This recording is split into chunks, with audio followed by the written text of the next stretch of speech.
Hey everyone, how's it going? Welcome to another stream video whenever you're seeing this. So today's quite interesting.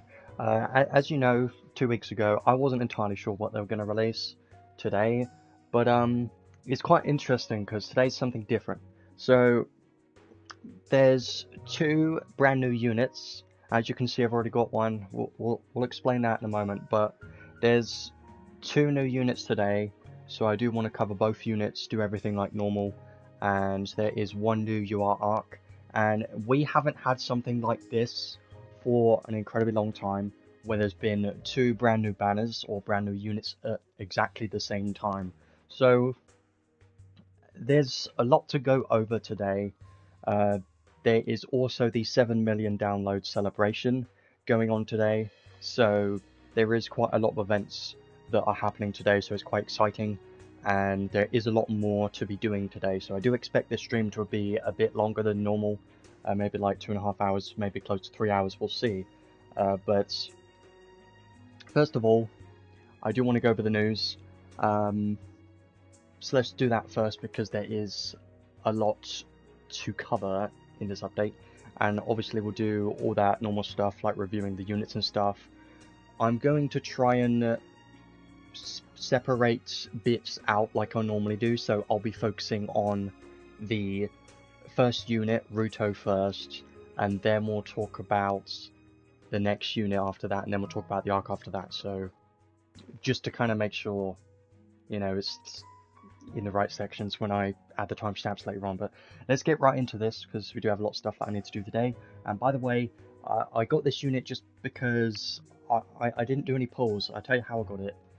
No, they didn't give it to me. I did one daily single pull and I got it from there. I don't know how, but we'll definitely be doing some summons later on. We'll talk about that more when we get to it. But first of all, before we get into everything that there is today, I want to cover everything that's in this update in the news and just have a quick look at everything so everyone's aware of what has released today and what is coming in the next week or 2 weeks. And I believe there is going to be some summer units releasing in about, I don't know, I think it's next month. There's definitely going to be some summer units, and in this game they usually release summer units quite late compared to a lot of other games. So let's have a look at the maintenance notice first. So today we've got two brand new units. I'll be having a look at all of these very soon. We've got Dark Holy Knight Ruuto and Fairy King. I don't know what his name is, so I just call him the Fairy King because it's a lot easier. And by the way, with the thumbnail on the title, I wasn't exactly sure what to do with it, so I just kind of winged it because I wasn't 100% sure what to do with the title and the thumbnail, because it's kind of difficult to put two full names that are very long into the title, so I couldn't do that. I had to short them. Because if I just had Dark Holy Knight Ruuto and Fairy King, whatever his name is, then it would be a very long title, so I didn't want to do that. So I tried to short them out a bit. And I did consider putting the arc in the thumbnail too, but I thought having both units in there looked a lot better, honestly. So we've got two brand new units. They look very cool. If you don't know anything about them, they were released in the most recent story, which came out 2 weeks ago, I believe. And I did finish that a couple of days ago, and it's quite an interesting story. It was very short though, so I do recommend to check that story out if you have no idea what these units are, how, you know, lore-wise in the story. If you want to know about that, then do the story yourself. So we got 7 million downloads celebration. There's a lot of stuff going on with this. I will have a look at that after we look at this maintenance notice. And obviously we've got the new event. It's just a normal event, so nothing special with this event. Just normal stuff here, and then the unit test play quest. Training field's always nice to have. This one goes on for a week, so make sure to use this to build up your units because I think it's pretty good. And then Tower of Trials is back today, so make sure to do that. Get some crystals from that too. And then we've got a bunch of banners on right now. So we've got the normal Descent of Heroes Festival banner and the Step Up banner for Ruuto, and then we've also got another normal Descent of Heroes banner and a Step Up banner for the Fairy King. So this isn't, I don't really like what they've done with this, and I wish they would have done this similar to what they did with Baran and Rabala. If you don't remember what that was like when that released, because that was many years ago, it was a combined banner that had both units at 0.8% in one banner, and also the arc at the normal 0.8% as well. So you had a high chance to get something on the rate up, and I would have liked it if they did something like that this time too, because a combined banner, having combined pity and everything, just is a lot better than what they've done here, because both banners have separate pity, and they both have the 0.8% for the units in their separate banners, and it just kind of sucks. And you've also got the a new UR arc, which is 0.4% in both banners. It just kind of sucks, really, and I'm not a fan of what they've done with these banners. So they could have done this a lot better if they combined them, or if they just spaced them out, because releasing two PvP focused units, I'm going to have to say it, on the exact same day, giving no time to save up for it, really kind of sucks. And they could have just waited 2 weeks to release the next unit in 2 weeks from now, and then 2 weeks later had the summer units or something like that. It would have been better, but it seems like they want to push these units to try and get the summer units out quicker, I suppose. That's what it seems like. Obviously, you've got the new UR arc, 10 spin gacha if you want to guarantee yourself the new arc. I don't recommend it ever, because 10,000 paid crystals is just very expensive. And then we've got this.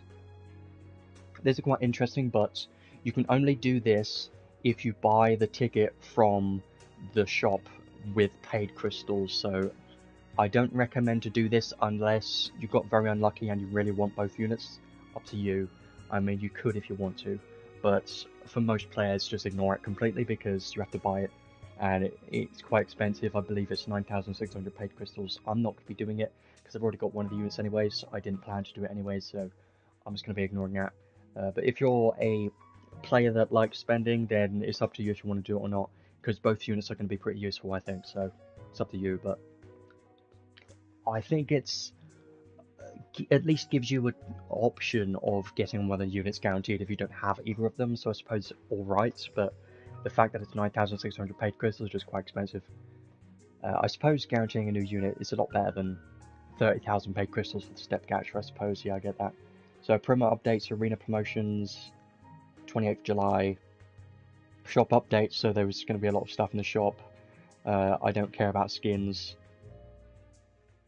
They have the same colours on their skins. I never really care about the skins, but it's nice to see them at least.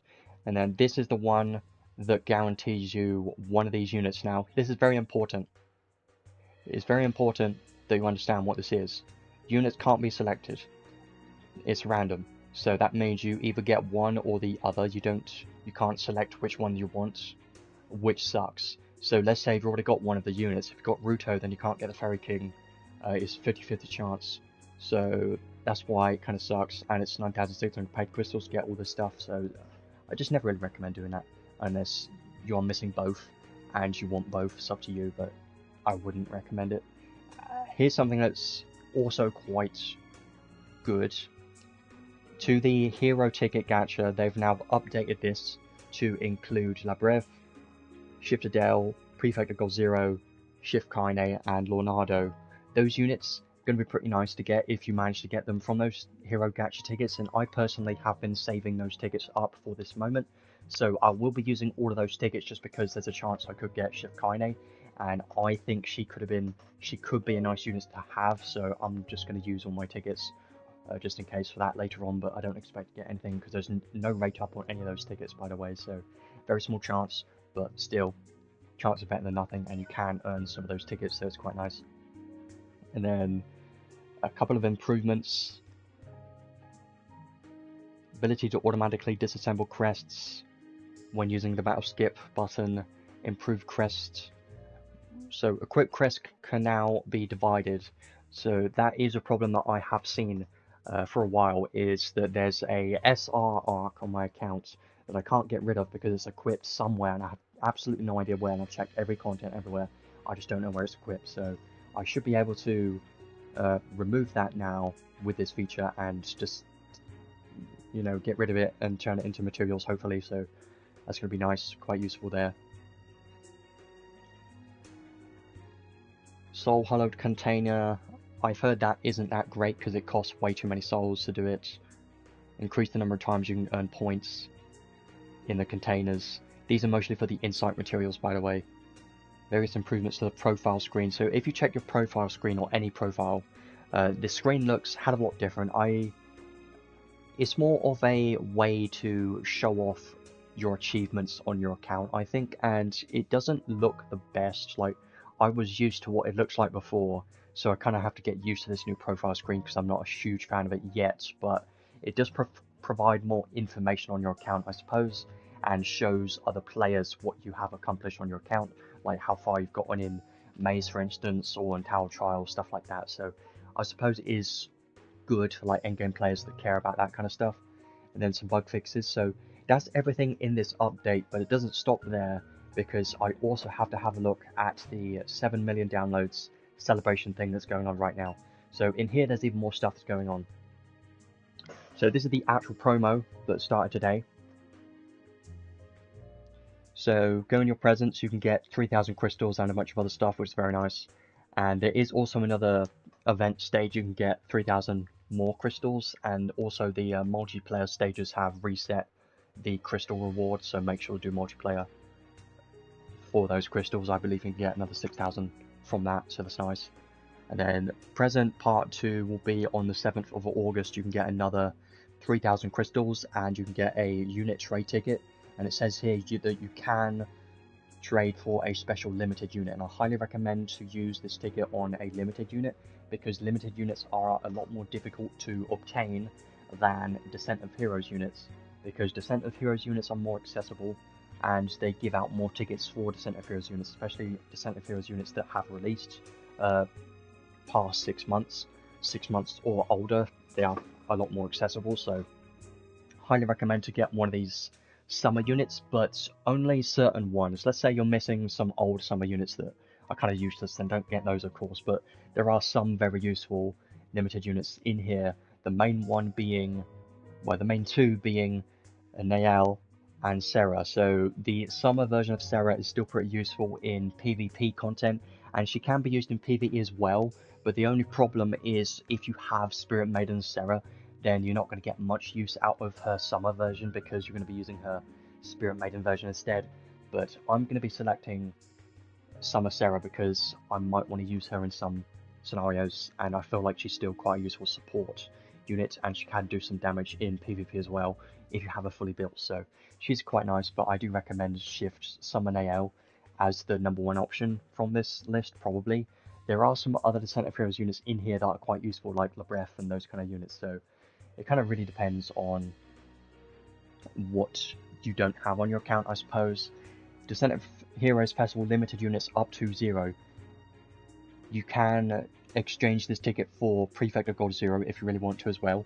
Also, something else that's important is Zero's paid accessory is now in the Crimson Ore shop, so now you could get Zero plus his paid accessory for free as long as you have the Crimson Ore, and if you want to use this ticket on him, so that's up to you, but he's only for PvP, and if you don't care about that, and don't worry about it, you're much better off getting other units, but you can get quite a good, there are a good selection of units in here, so I do like this ticket, and the fact is they're giving it out for free, so I like this quite a lot, and this is on the 7th of August, so it's not yet, it's going to be in like 2 weeks from now. And then there's a login bonus, you can get another 1,000 crystals and a frame, and then that's the other stage that gives you another 3,000 crystals today, so make sure to do that. And then there is a medal trading space that you can get some nice stuff from, like Hero Gacha tickets, which does have the added new units in there, like Shift Kaine, and other new units like Leonardo that have been out for quite a while now, but yeah, it's pretty nice. And you can also get some other like God Relic Prism Shards and stuff like that. And there's also some free gacha pulls, which is always nice because on lap 3 there is a small chance to get a Descent of Heroes Festival limited units up to Leonardo. So imagine if you got Leonardo, that would be amazing because he is quite a strong, quite useful unit in PvP and PvE as well. For his freezing is pretty damn useful. So these pulls could be pretty nice if you get lucky, and this one goes up to Leonardo as well. It apparently includes Kaine, so that's nice, and Telestio, so you could get some nice stuff from there, potentially. So in total you can get 300 free pulls, which is very nice. Just make sure to log in daily and do those. And then there's this new Step Up Gacha. This one is actually with 3 crystals, which is quite interesting, and they haven't done something like this before. So, step 1 guarantees one of these units in slot 10, and Descent of Heroes Festival limited units up to Shift Adele can be gotten from here too. And then step 2 has SSR or higher in every single slot, and you get 1 guaranteed UR from one of these random on the final slot. So I believe this is 3,000 free crystals to get one of these units guaranteed. It's random, so only do this if you're missing most of these, I suppose, because some of these are not that useful. Like Queen Leona, Shiv Kyle, you know, Arc, a lot of those units aren't really that useful anymore. Yeah, well, I still feel like this could potentially... I think this is a good banner, and you know why? Is because it includes, like, units like Labref, Arch being melee, Lilahar, those top tier meta units that you have a chance of getting them, and it's only 3,000 free crystals, and you get 1 unit guaranteed, so if you're missing a lot of those units, then I feel like it's worth it. And this guaranteed UR is, I believe it's 7,000 free crystals, so in total it's 10,000 free crystals to get 1 guaranteed unit, 1 guaranteed UR arc, and they are free crystals, so it's a pretty good banner if you're missing a lot of these. These UR arcs, some are pretty good. A good amount of these are for PvP though, but things like Soul Blade, pretty good for PvE content for the damage cap and stuff, so pretty much any UR arc is going to be useful in here. So if you're missing like all of these UR arcs, might as well do it maybe. It's up to you, but I still think this step up gacha could be pretty good. Now, am I going to be doing it? Probably not, because I think I have all of these units, or at least I have all the important ones from these, so I don't need any of those units, and I have most of these. I think I'm missing like 4 of these UR arcs or something, maybe less, 1, maybe 3. I think I might be missing only 3 of them, so I don't think I'm going to be doing this, because I'm more likely to get a dupe of something, so I'm probably not going to do it. But if you're missing a lot of these, then it's probably a good idea to do that. And then this is the paid banner, I believe. So you get 1 UR arc that you don't have, and there's UR arc in all slots, and it's a free spin gacha. So this costs 6,000 paid crystals. You can do it once. You get 3 UR arcs, I think. Yeah, you get 3 UR arcs guaranteed, and 1 of them's guaranteed to be new. So, and it goes up to Tsukumi or whatever, however you say it, Shift Kaine's UR arc. So you could get some nice stuff from here, but it is paid crystals, so it's up to you if you want to do this. I don't know if I'm going to do this honestly, because I have most of those arcs. I am missing a few. I could get 1 guaranteed from there, because I'm missing some. But I don't know if I want to do that yet, because it's paid crystals, so I'm not entirely sure about that. This isn't available today, apparently. This is available 7th of August, so that's not available today. So that will be coming in a few weeks. And then Super Descent of Heroes Ticket Gacha. Now, this one sounded good when I heard of it, but it's not as good, because there's no rate up, and you've still got all the permanent units in there and the SSR arcs, and the rates are quite small, so getting a newer Descent of Heroes unit in this, very small, and you can only get these tickets from paid bundles in the store, in the shop, and you can't even get like anything. Actually, this one says Super Descent of Heroes ticket. Let me just read these first. So this one says, a gacha ticket guarantees 1 Descent of Heroes Festival limited unit. That isn't what... I wasn't sure if that was the case, because when I clicked on the ticket, it showed up the probability of the normal banners, and I think that will be good if it guarantees 1 Descent of Heroes limited unit, and I do think that might be worth doing if it guarantees a Descent of Heroes units. Then I think that's going to be pretty good.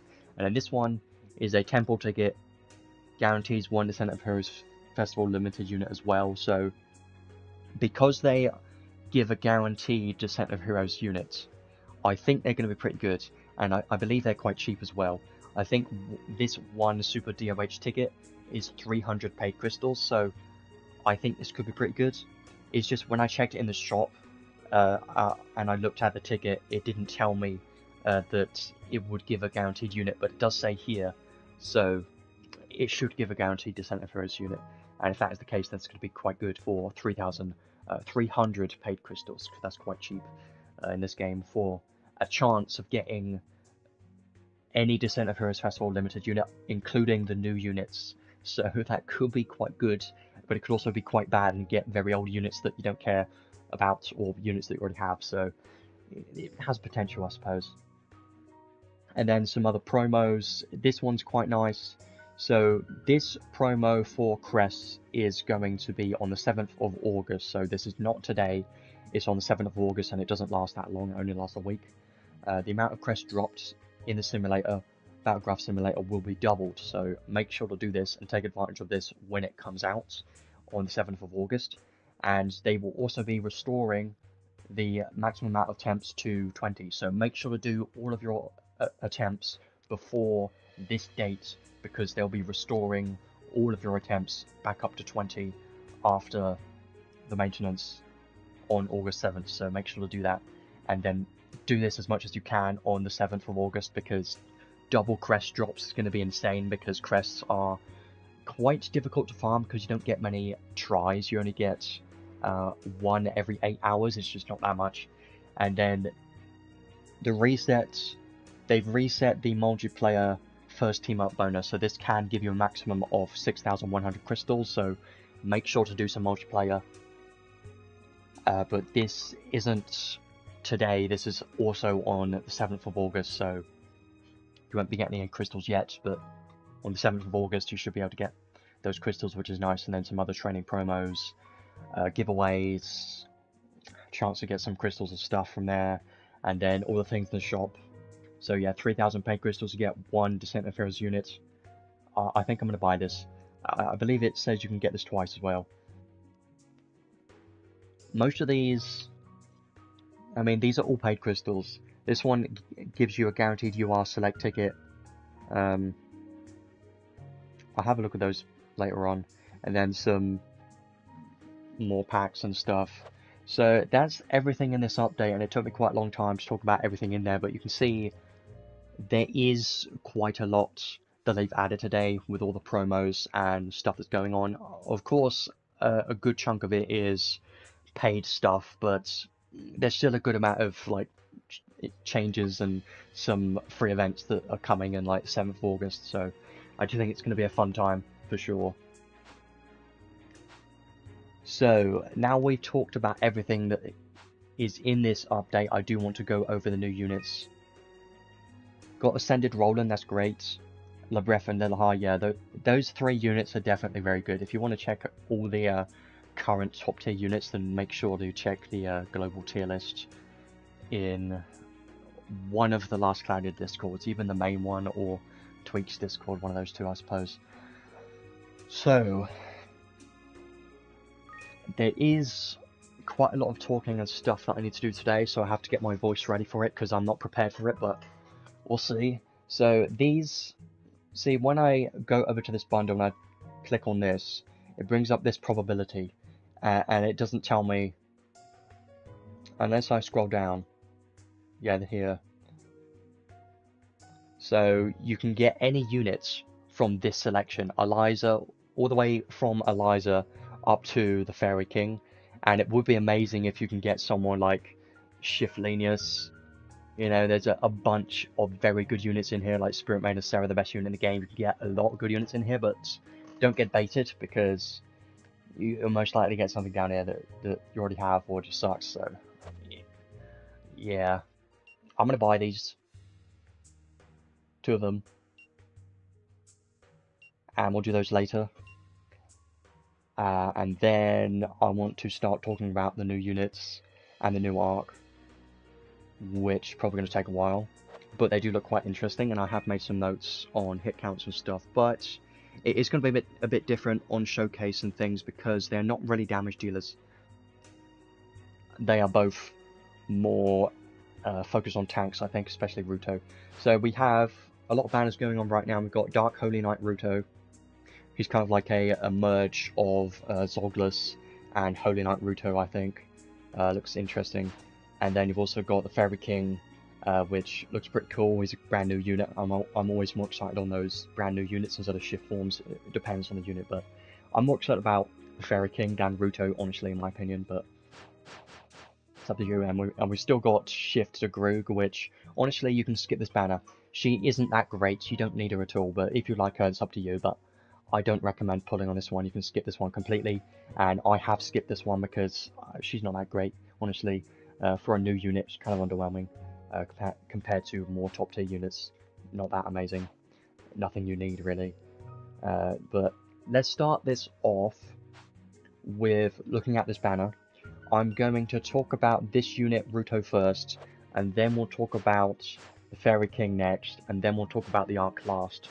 So we'll do that. So let's start this off with Dark Holy Knight Ruuto. This is a... He looks pretty cool, by the way, and it is expected for him to be a tank-focused unit, because, as you know, Ruuto has always been more of a tank-focused unit. Zoglas is Ruuto, you know, he's the brainwashed form of Ruuto, so everyone should know that by now. And this is kind of a merge of both of those units together, and now he's light and dark at the same time. Looks cool. I love wings. But yeah, he does look nice. I'm never really a big fan of like knight looking characters really, so it's not really my type of thing, but it looks nice. Stats look pretty good, high strength and defense and mind, and HP is pretty nice, so some good stats. Here's a knight type, of course. Attribute resistances look pretty good, plus 30 to dark and light, 0 to everything else, but that's pretty solid, so he's not weak to anything. That is quite a big positive, honestly.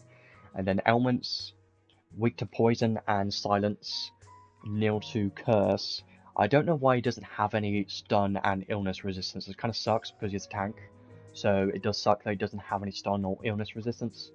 I wish he did, because you kind of need nil to illness and stun if you're a tank. Well, especially illness, because illness means you can't heal at all, and for a tank you need to heal because you get a lot of your healing from guards and stuff like that, so definitely gonna need some illness resistance.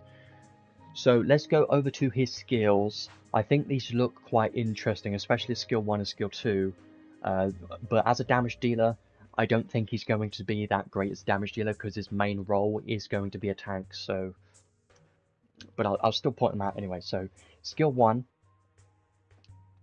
I am a big fan of a skill 1 because instantly close the gap from medium, air, light and dark combo attack, and there is a chance to give an enemy, the target enemy, a minus 50% mind debuff. Now I believe this is the first, or one of the first reliable ways that we can now inflict a minus 50% mind debuff.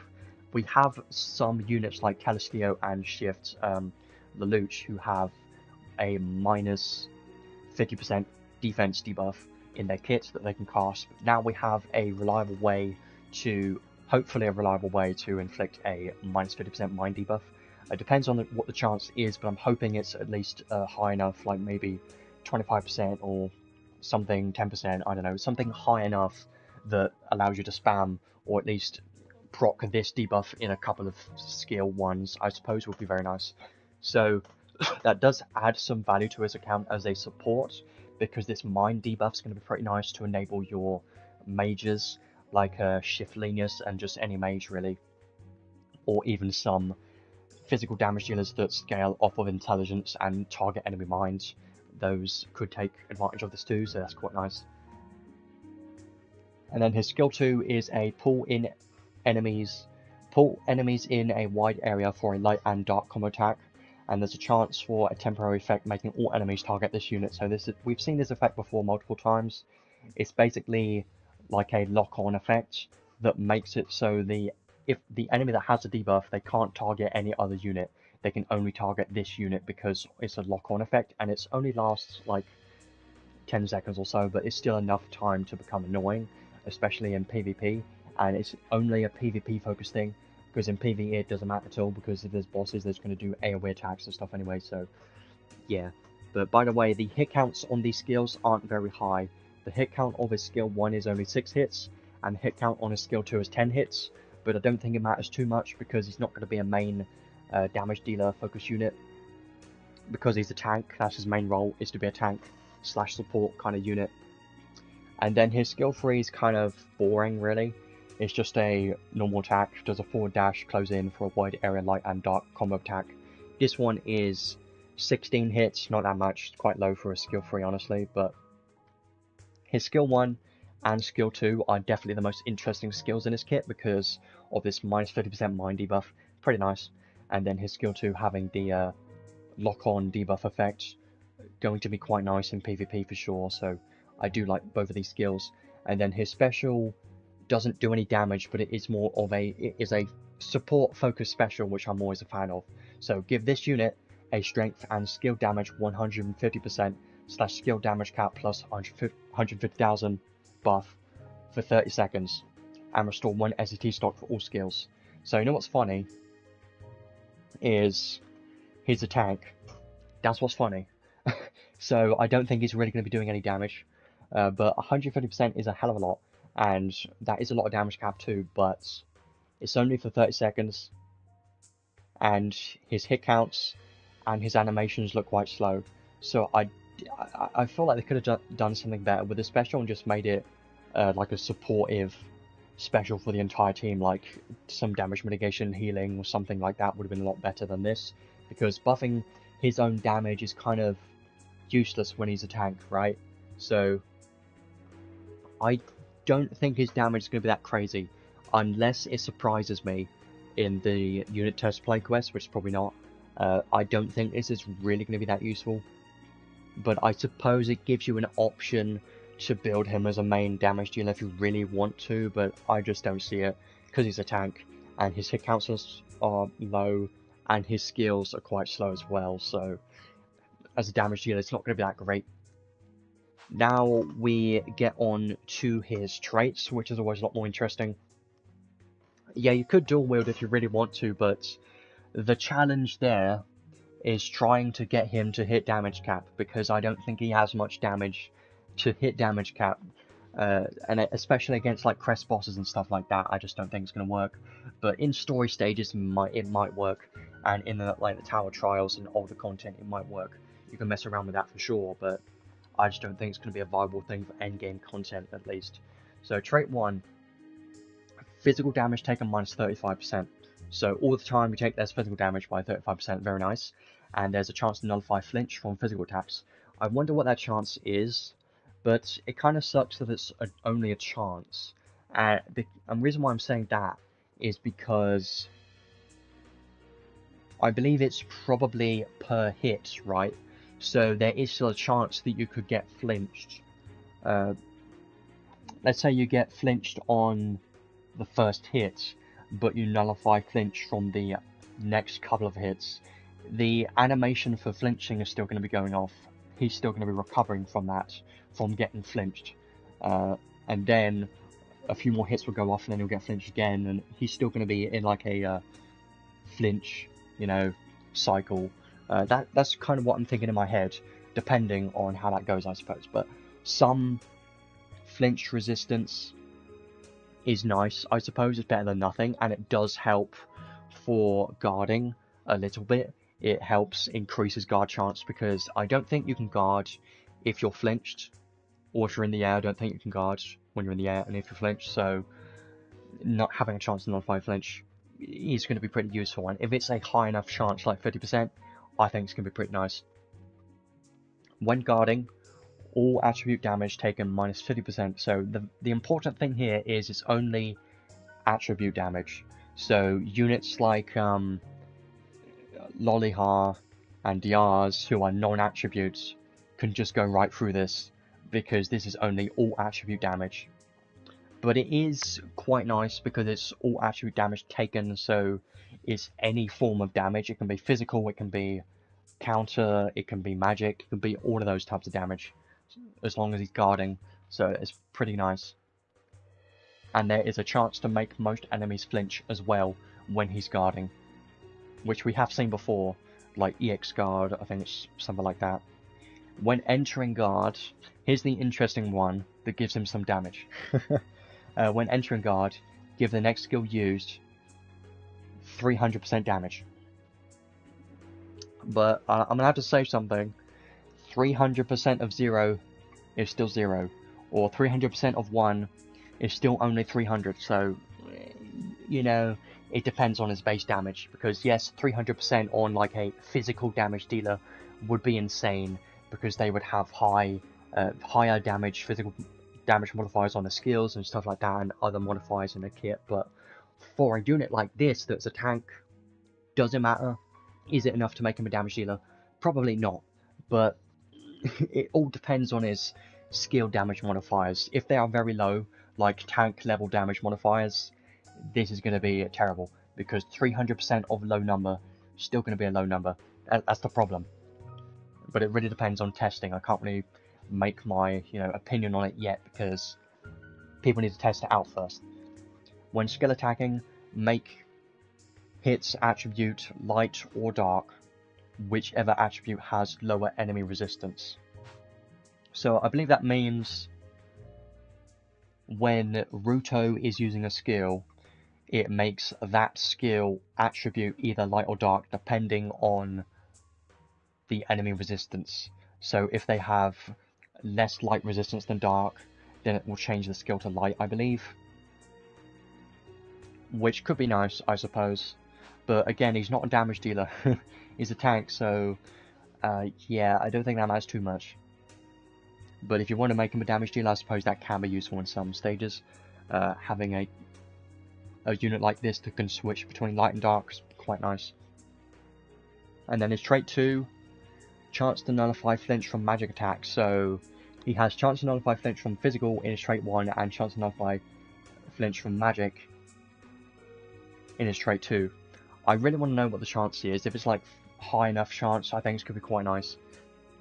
When close to death, give this unit the Palladium buff for 10 seconds, once per wave. So we've seen effects like this before on Ruuto and other units that have like Ether Shield, it's called, which nullifies damage, or even like Gilbert, which has his Fulminator buff, kind of something like that. So when the special activates and close to death, you can also re-give this buff. So when this buff is active, won't flinch, so guaranteed won't flinch from physical and magic attacks, and nullify physical and magic attack damage taken. So completely nullify physical and magic damage taken for 10 seconds, and flinch. Gonna be quite insane for PvP, honestly. For 10 seconds he can't die from physical or magic attacks. But here's the catch though, and here's something I think is hilarious. In both of these traits, there's nothing that applies to counter. And if you know, you know. We'll get back to that once we talk about the next unit. But yeah, nullifying physical and magic attack damage taken is going to be quite insane for 10 seconds in PvP, so I do think that's going to be quite nice. And he might be the newest best tank in the game for PvP. That is quite likely.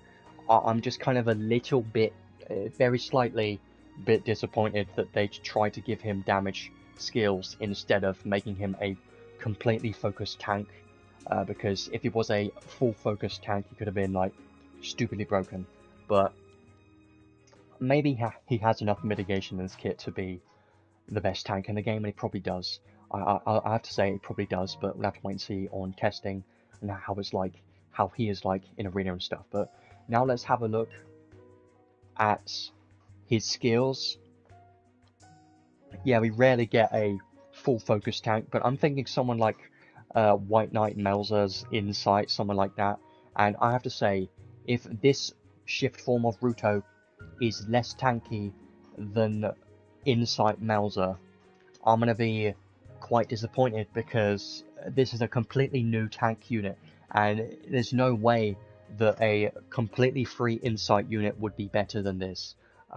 There's no way. Like, Adis has to make this new unit tankier than a free unit. That's my expectations, at least. And I don't want there to be a more tanky unit, because I don't like that to be the case, because I hate stalls and I hate having like full tanks and stuff like that. It's really annoying to deal with in arena, so I would prefer it that he was not super tanky. But I know some people would like him to be incredibly tanky just to help out their teams, but we'll have to wait and see. So defense up max, magic defense up max, resolve up 1, and 4 more defense of mine, so he should have quite some nice stats, I think. Heroism up is more defense and HP is going to be nice. Even more there as well.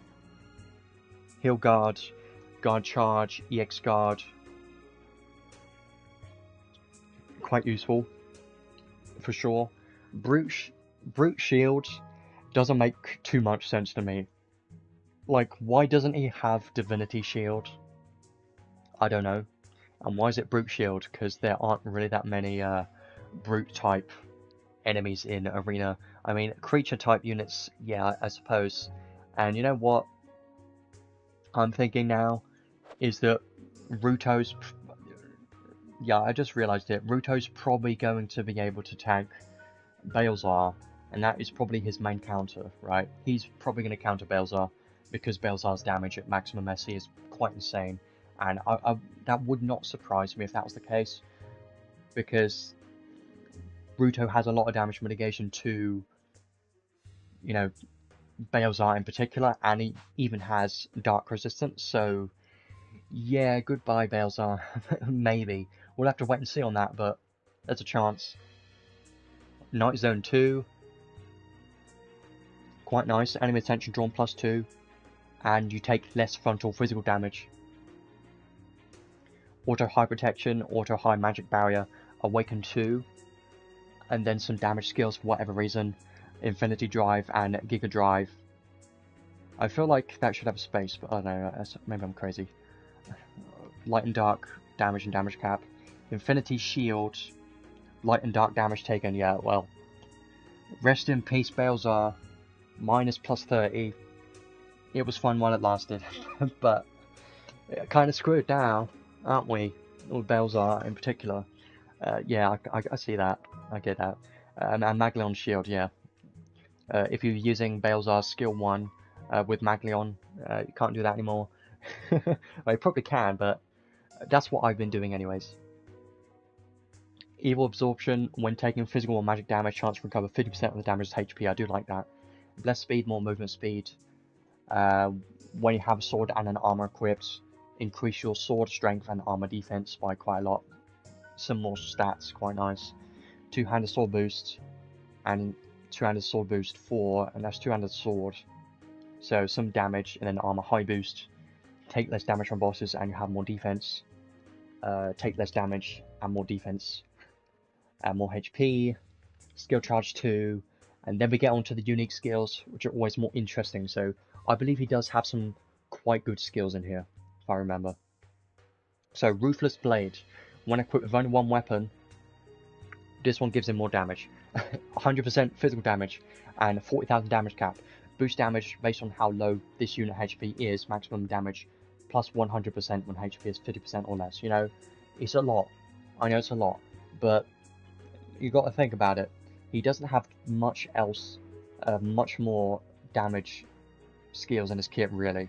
And it really depends on his base skill damage modifiers. If they are low, then it's probably not going to matter too much, and this skill's kind of useless if that's the case. But it would be hilarious if in arena he could tank as well as doing damage. That would be hilarious. Like nullifying magic and physical damage for 10 seconds while also being a strong damage dealer would be hilarious. Like, what if you could make him a full damage dealer and have these insane damage buffs and make him hit ridiculous damage? That'd be funny, but I just don't see it. Like, I don't see that happening. But surprise me, I'm ready for it. That would be hilarious. This one's interesting. This is kind of like base Ruuto's trait, but in a skill form instead and a bit different. So when this unit is alive, he takes 30% more damage, but all other allies take 40% less damage. And this is quite nice because it's not a buff, it's a skill, so it's going to be continuous as long as this unit is alive. he's going to take more damage, but everyone else in the team is going to take less damage, and it's all damage. That's what makes it crazy. It's all damage.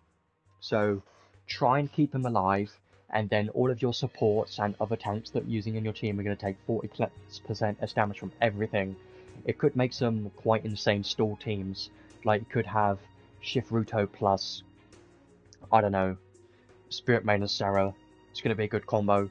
And other units like Jian, Labreth, those types of units are going to be quite insane. And even Melza with this unit is going to be quite nice. So you could make quite an insane stall team, and I'm kind of scared for that, but we'll have to wait and see. Because damage dealers have been the meta for quite a few months because of the first skill slot skills. The free skill slots from having high SR units boost damage dealers by a hell of a lot, and tanks have been kind of a bit behind. So we'll have to wait and see on that one. And this one, Triflanks, or whatever you call it, is quite nice. When you have an armor equipped, anti-type attack damage taken minus 20%, critical damage taken minus 20%, and attribute weakness damage taken minus 20%. This one's quite insane because it's all damage taken, so all anti-type damage, all critical damage, all attribute weakness damage. Pretty good. It's quite an insane skill for damage mitigation, honestly. And because they're both, all three of these separate effects, they're going to be, you know, quite nice. Especially if they're all active at the same time. I think it's going to be quite nice. And then this one, Continuous Grand Fort, of course. And when the skill Ruuto Shield is not set, so that is, yeah, this one, Ruuto Shield. So when you don't have this one set, then increase his physical damage by 200% and damage cap by 50,000. You know, it's hilarious, but he actually has a lot of damage caps in his kit. If you include his special that has 150,000 damage cap, and then you add on, you know, this one that has another 40,000 damage cap, and then you have this one that increases damage cap by another 50,000. It's quite a lot of damage cap if you think about it, really, which is funny, but is he going to be able to hit those damage cap numbers? Probably not in most cases. In most scenarios, probably not going to happen. But if you make him a full damage dealer, there's a chance you might make it work. What's the strength stats looking like? Yeah, maybe with high enough strength and damage, maybe there's a small chance, like very tiny chance, that it could be a damage dealer in PvE, but I just don't see it. I don't think it's going to happen. But it could be funny. And then the final one here, chance to guard from magic and auto guard, so that's nice. And guard break is less likely to occur, and when entering guard, special gauge plus 5%. Interesting. So I'm wondering, in a perfect scenario where you get activate guards like every other hit, it's going to continuously give him special gauge plus 5%. Would be hilarious, but I don't think it's going to work in practice. So the main benefit you get from this is a stackable guard skill. So this won't stack with normal guard because it just enables guard, it won't stack with it. But what will stack is the guard break is less likely to occur, I believe. So that should stack with the, you know, guard break, normal guard, grand guard, I think it's called. So it could have that as well, and that could be quite nice for, you know, less likely to break guard break, so it could be nice. And then stick enhanced skills, so these are final ones, take less damage by 10%, boost HP and defense by 20%. When you have an armor equipped, increase armor defense by 100% and take 15% less damage from everything. Increase light and dark damage by 25%. And restore skill 2's SCT by 15 seconds at the start of the battle. And the last one is continuous Holy Wall 2 and Shadow Wall 2 effect for this unit only. And nullify defense piercing effects. So what do we have here with this unit? Well, we have a main tank that has some random high damage skills in his kit, which is weird, and he actually has some decent damage caps, but his skills are slow and they have low hit counts. and it really depends on his base skill damage modifiers. Because if his skill damage modifiers are very small, then I don't think he's going to do any damage at all. And most of these skills that increase his damage and damage cap are going to become useless if that is the case. But it is down to testing, and I can't say for certain yet if he can do any damage. I'm gonna have to wait and see for other people to test him on that one, mostly in PvP and PvE, just to see if he can do any form of PvE damage. It would be nice, but he's definitely a main tank that has some damage in his kit, and it's kind of interesting. But they could have made him more overpowered by making him a full tank and giving him even more damage mitigation, but that could have been a bit too broken. So they kind of went in the middle ground and combined the base Ruuto tank form with the Zogulus form, which Zogulus was more of a damage dealer than, you know, Ruuto was. You know, haven't missed too much. We're still going over the unit's kits because I talked way too much at the beginning about everything that was in this update, so definitely going to be a long stream for sure, I think. But yeah, I think Dark Holy Knight Ruuto could be quite a good tank, and I'm a little bit worried for PvP that it could be incredibly tanky, and there is a very small chance that it could do some damage, but if his skill damage modifiers have tank level damage modifiers, like, you know, tank, like a, what's his name, or just base Ruuto damage, I feel like it's going to be kind of useless, but we'll have to wait and see. It's kind of funny that the special gives him more damage and damage cap, because if he can't do damage, he's still going to be useless, but I have to wait and see on that one. So that is Dark Holy Knight Ruuto. I think it's going to be definitely a PvP focused unit, so if you don't care about PvP, and you don't really care about Ruuto, then you don't really need this unit, because he seems like it's going to be more useful in PvP. Now, in PvE, tanks are less necessary. You don't really need a tank in PvE content, and that's why I feel like it's not going to be as useful. And it doesn't really have that many supportive, like, damage or damage cap buffs. In this kit, he has none of those, which is what I look for a PvE support unit. So I never really see myself using this guy in PvE content, at least. So he does seem more of like arena and guild battles focused unit for sure. And I do think he's going to be very good there, 100%. He's going to be a meta tank, because there's no way that he's not. And now let's have a look at the unit that I'm more excited about, the Fairy King. I still don't know how to pronounce his actual name, so I just call him the Fairy King because it's a lot easier. Aernewisse, or whatever, I don't know, it's not an English name, so I can't say it. But let's have a look at his kit next, and then we'll look at the arc afterwards, because this arc is more focused to the Fairy King than Ruuto. It benefits the Fairy King more than Ruuto does. So this guy is actually quite an interesting unit, and is a bit worrying. And if you know, you know. So this guy is a hybrid tank slash physical damage dealer slash counter damage dealer. So counter unit. And I think it could be pretty insane. He has potential to be quite insane in PvP, but we're going to have to wait and see if he has enough damage mitigation to survive the current best damage dealers. But Guile 2.0, well, yes but no. The reason why I say no is because he does play out a hell of a lot differently than Guile. Guile's kit is a lot different. They play differently, right? But they are both single-wheeled Earth counter units, so that is like the main similarity that you're getting from these units. But let's go over his kit first, because this is quite interesting, and I'm probably going to spend even longer on this unit than I did with Ruuto. So he is a spirit type unit, because he is a fairy king, so a fairy being a spirit just makes sense. Yeah, I do think both units are going to be quite strong, which kind of sucks, because they're both top tier units at the same time on the same days, kind of sucks. So his stats: high strength, high defense, that's pretty much it. Mine's not bad, and HP.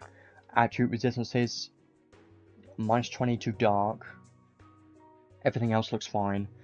Element resistances, resistance to curse, nil to blind, not much else though. He is going to need some illness resistance though, but nothing bad. Now his skills, he can be a physical damage dealer as well, hopefully. I'm hoping that his actual physical damage is enough to be a physical damage in PvE, and I think it could be. And he does have better hit counts and stuff than Ruuto does, because Ruuto was a tank. So, skill 1, instantly close the gap for a medium area earth combo attack. So all of these skills are kind of basic. This one's just a close the gap skill.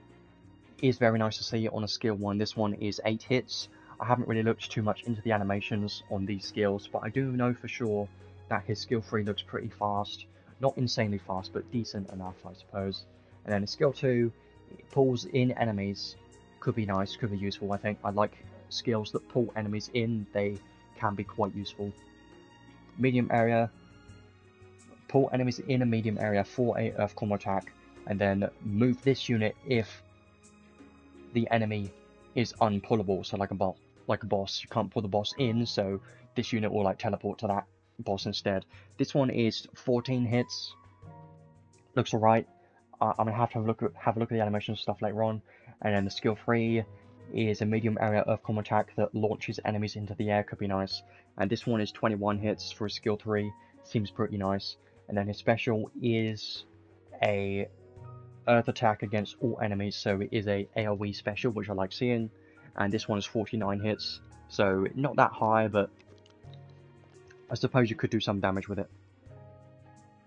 So those are all hit counts, and honestly, for his skills, they're kind of very basic. They're just normal skills. Can't really say much more than that, but it is nice to have a close the gap skill and a skill that can pull enemies in. We're going to have to see how wide the area is of this pull-in effect. But you could do a skill 1 into a skill 2, because then you teleport, you close the gap, and then you pull enemies in. It could be nice, but we have to wait and see on that one. So his traits is where it gets a lot more interesting, always. But let's have a look. So when equipped with only one weapon, he is going to be a single wheel damage dealer. Earth damage 50% and damage cap 60,000. So this is all earth damage, by the way. So all of his earth damage and damage cap is going to get increased by 60,000. Well, 60,000 damage cap and 50% damage is quite nice amounts. And then fire, ice, earth and thunder damage taken minus 35%. And this is great because it's these attributes damage taken. So that does apply to counter, magic and physical. So any form of damage, as long as it's that attribute, it's going to be quite nice. The only negative side is it does not include light and dark. So you know what I think's funny is Shift Ruuto's countering Balezar, but the Fairy King is weak to Balezar. That's what's funny. That's what I think, because he doesn't get any mitigation from dark, and he does have minus 20 to dark as well. So that's just what I'm thinking at the moment. Battle start, and every 40 seconds, give all allies a buff that nullifies anti-spirit type effects from enemies. This one's quite huge. This one's quite nice. Very useful. And he is a spirit type, so as long as you don't have any other typings on him, he can't get hit by slayers, which is amazing for a unit who's going to be a counter tank unit, counter damage dealer unit, so I think it's going to be quite nuts.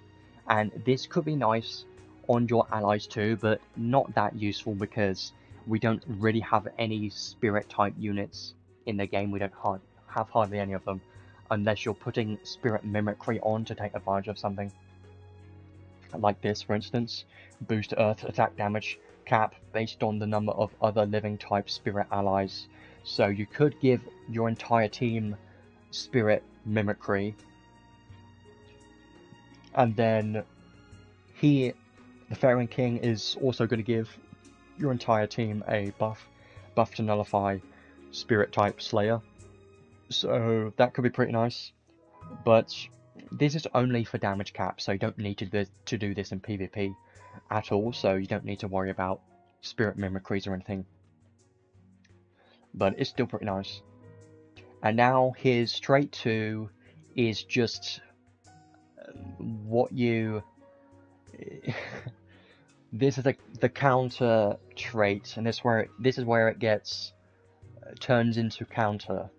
So everything up until now is kind of normal, kind of tame. But now you get onto when equipped with only one weapon and taking a physical attack, chance to activate a powerful counter. And then you get worried when you read that because you get flashbacks of Guile and 2P and how strong they were when they released, and you're like, oh no, is this happening again? I don't know, probably not, because the meta has changed. 2P is no longer meta, she just dies instantly now. Guile is kind of squishy nowadays, but can still work at high SC. Guile, it has aged quite well because he's still usable and still quite good, but they've definitely fallen off meta quite a lot compared to when they released, because when they released they were utterly broken, but I feel like counter is in a better state, so maybe this unit is going to be more balanced. We'll see. Wait and see. So counters from this trait have a different animation from regular counters, and it boosts chance to activate the counter based on trait level. So this counter is a unique counter for this unit. The downside is there isn't anything else in this trait. It's only this unique counter effect, so he's not getting any other effects from this trait. Kind of sucks, but having a unique counter could be nice, could be fun, but it does make you worry that he's going to be a counter unit, and we'll have to see, because he can nullify Slayer effects from Spirit type enemies, but once he dies, he doesn't nullify the Slayers, the Spirits type Slayer, because he only gets the buff after every 40 seconds, so that's one downside. Once he revives, he's probably going to be quite squishy. That's my guess. I'm just assuming, I'm guessing, no idea. I'm just saying that he's going to be vulnerable to Spirit Slayer. But how many units in the game have Spirit Slayer? I'm not sure. Now, let's have a look at his skills. You see the counter boost skills? Worrying, I know. But let's go through these first. So, he has a new charisma. I like this charisma. This charisma is quite good. So, Fairy King High Charisma. This one increases all allies' earth damage by 35% and damage cap by 12,000. So earth damage and earth damage cap. Quite nice. And it will increase his own earth damage and earth damage cap as well. So this is going to be quite nice. Attack up max, fighting spirit 3. Heroism up 3. Heroism up max. Quite nice. Strength, defense, HP. Royal armor, chance to nullify critical damage. Quite nice. And then the counter skills start happening. Counter boost 2, counter boost 3, counter boost 4. Yeah, counter damage, more counter damage, more counter damage. Damage cap doesn't really matter because counter is only for PvP. But as you know, what you should know is counter is its own damage type. It doesn't count as physical. But what you should know is earth damage, his counters are going to be earth. So any earth damage increase is going to increase his counter damage even more, which is what's going to be crazy. So heal counter is quite nice too. Brute Buster. So his physical, special, and counters will get a Brute Slayer effect. So beast, plant, insect, bird, fish, and creature slayers and counters. It would have been nice because Guile has Human Buster, which is what made him quite insane for PvP, because getting human slayers for PvP is very, very useful, because there's a lot of human type units in PvP still, like tanks and stuff are usually human types. So Brute Buster is less useful, honestly, but it can apply to like a couple of creature type units, I suppose, and that's about it. So you're definitely going to want to consider using other Buster skills, potentially. But if you put Spirit Maiden Sarah in your team, it should give him the God type Slayer, which should apply to his counterattacks as well, because it's all attacks God Slayer, I believe, so it should give his counters God Slayer as well. If you have Spirit Maiden Sarah in your team, I believe so. And then Auto Haste, Awaken 2 is very nice. And Pride 2, a max HP, you get more strength. That's rarely going to happen if you're being a tank build in PvP, but it's still quite nice in PvE content for a damage dealer. And then more earth damage, oh boy, which will stack with the counter damage, sure. Earth attack rise 2, Earth attack raise 5 is new, but more earth damage and damage cap. Stone Enhance. I'm quite happy that he has this in his kit because I don't have these skills available. As well as his counter boost skills, these are limited counter skills. So it is very nice to see that he has these in his kit already, because they are teachable on like collab limited skills and stuff like that, and UR arcs. This one's from a UR arc that I don't have, so it's nice to see that he has them in his kit already. It makes him more accessible, easier to use, because he has those more limited skills on his kit already, so you don't have to worry about it, which is nice. Elemental Shield, Maglion Shield, so it just seems like he's a counter to Telestio right now, because he's got like Elemental Shield, and Telestio is all an elemental attack, just every single element apart from Light and Dark is exactly what Fairy King is as well. Fire, Ice, Earth, Thunder damage taken, and he's also got Maglion Shield and Elemental Shield. He's definitely going to be able to tank Telestio for sure. Favoured Sword Form 2, more physical damage and damage cap. Two-handed axe, so here we go. He's going to be using an axe, so we haven't had any weapon-specific boosts up until now. If you want him to be a physical damage dealer, definitely make sure to equip an axe. So when you only have one axe, you get physical damage, crit rate, physical damage cap, even more physical damage and special damage and damage cap as well. Axe mega boost, more physical damage and damage cap. Armor giga boost, so he is going to be equipping an armor as well, which is quite nice. You get more defense, take 10% less damage from everything, and you take less damage from bosses, which doesn't matter too much, but 10% less damage and more defense can be pretty nice. More HP, Cloak of Majesty 2. This one is a UR arc learnable skill too, so interesting that he already has this. Counter Slash. Now, if you're not aware of what this skill is, this one's quite good. And I'll tell you why, is if the name doesn't tell you exactly what it does, Counter Slash. So, damage to physically attacking / countering enemies plus 50%. You know why this is nuts? It's because this is going to apply to his counter attacks. And obviously his counter attacks happens, it procs when an enemy attacks him. So that's what I think is pretty nuts, is it basically gives him 50% more counter damage, pretty much, which is quite nuts. And we don't see this skill that often. It isn't new, we've seen it before, but we don't see it that often. I do think it's quite nice, especially on a counter unit. It's going to be very good, because the enemies are going to be hitting you, especially if it's someone like Zero, that has, with his UR arc, or anyone that has flinch resistance. Spirit King's going to do 50% more damage to those enemies that are attacking him, so it's going to be quite nice. And then we get onto the unique skills down here. Yggdrasil's Blessing, whatever. I like this one. When taking a physical, magic, or counter, or special attack, damage minus 50%, that's a lot, for the attack's first 5 hits. This one's pretty nuts, because minus 50% damage for the first 5 hits is going to be quite nice for PvP, 100%. And as you know, in PvP, most damage dealers are single wield, so taking 50% less damage from the first 5 hits. If he can counter in the first 5 hits or on the 6th hit, I think he should be able to counter, hopefully. Is there like a counter magic? Not yet. People have been talking about that for a long time. Like, are they going to make counter magic happen? No, it hasn't happened yet. And I hope it never does, because that would suck so much.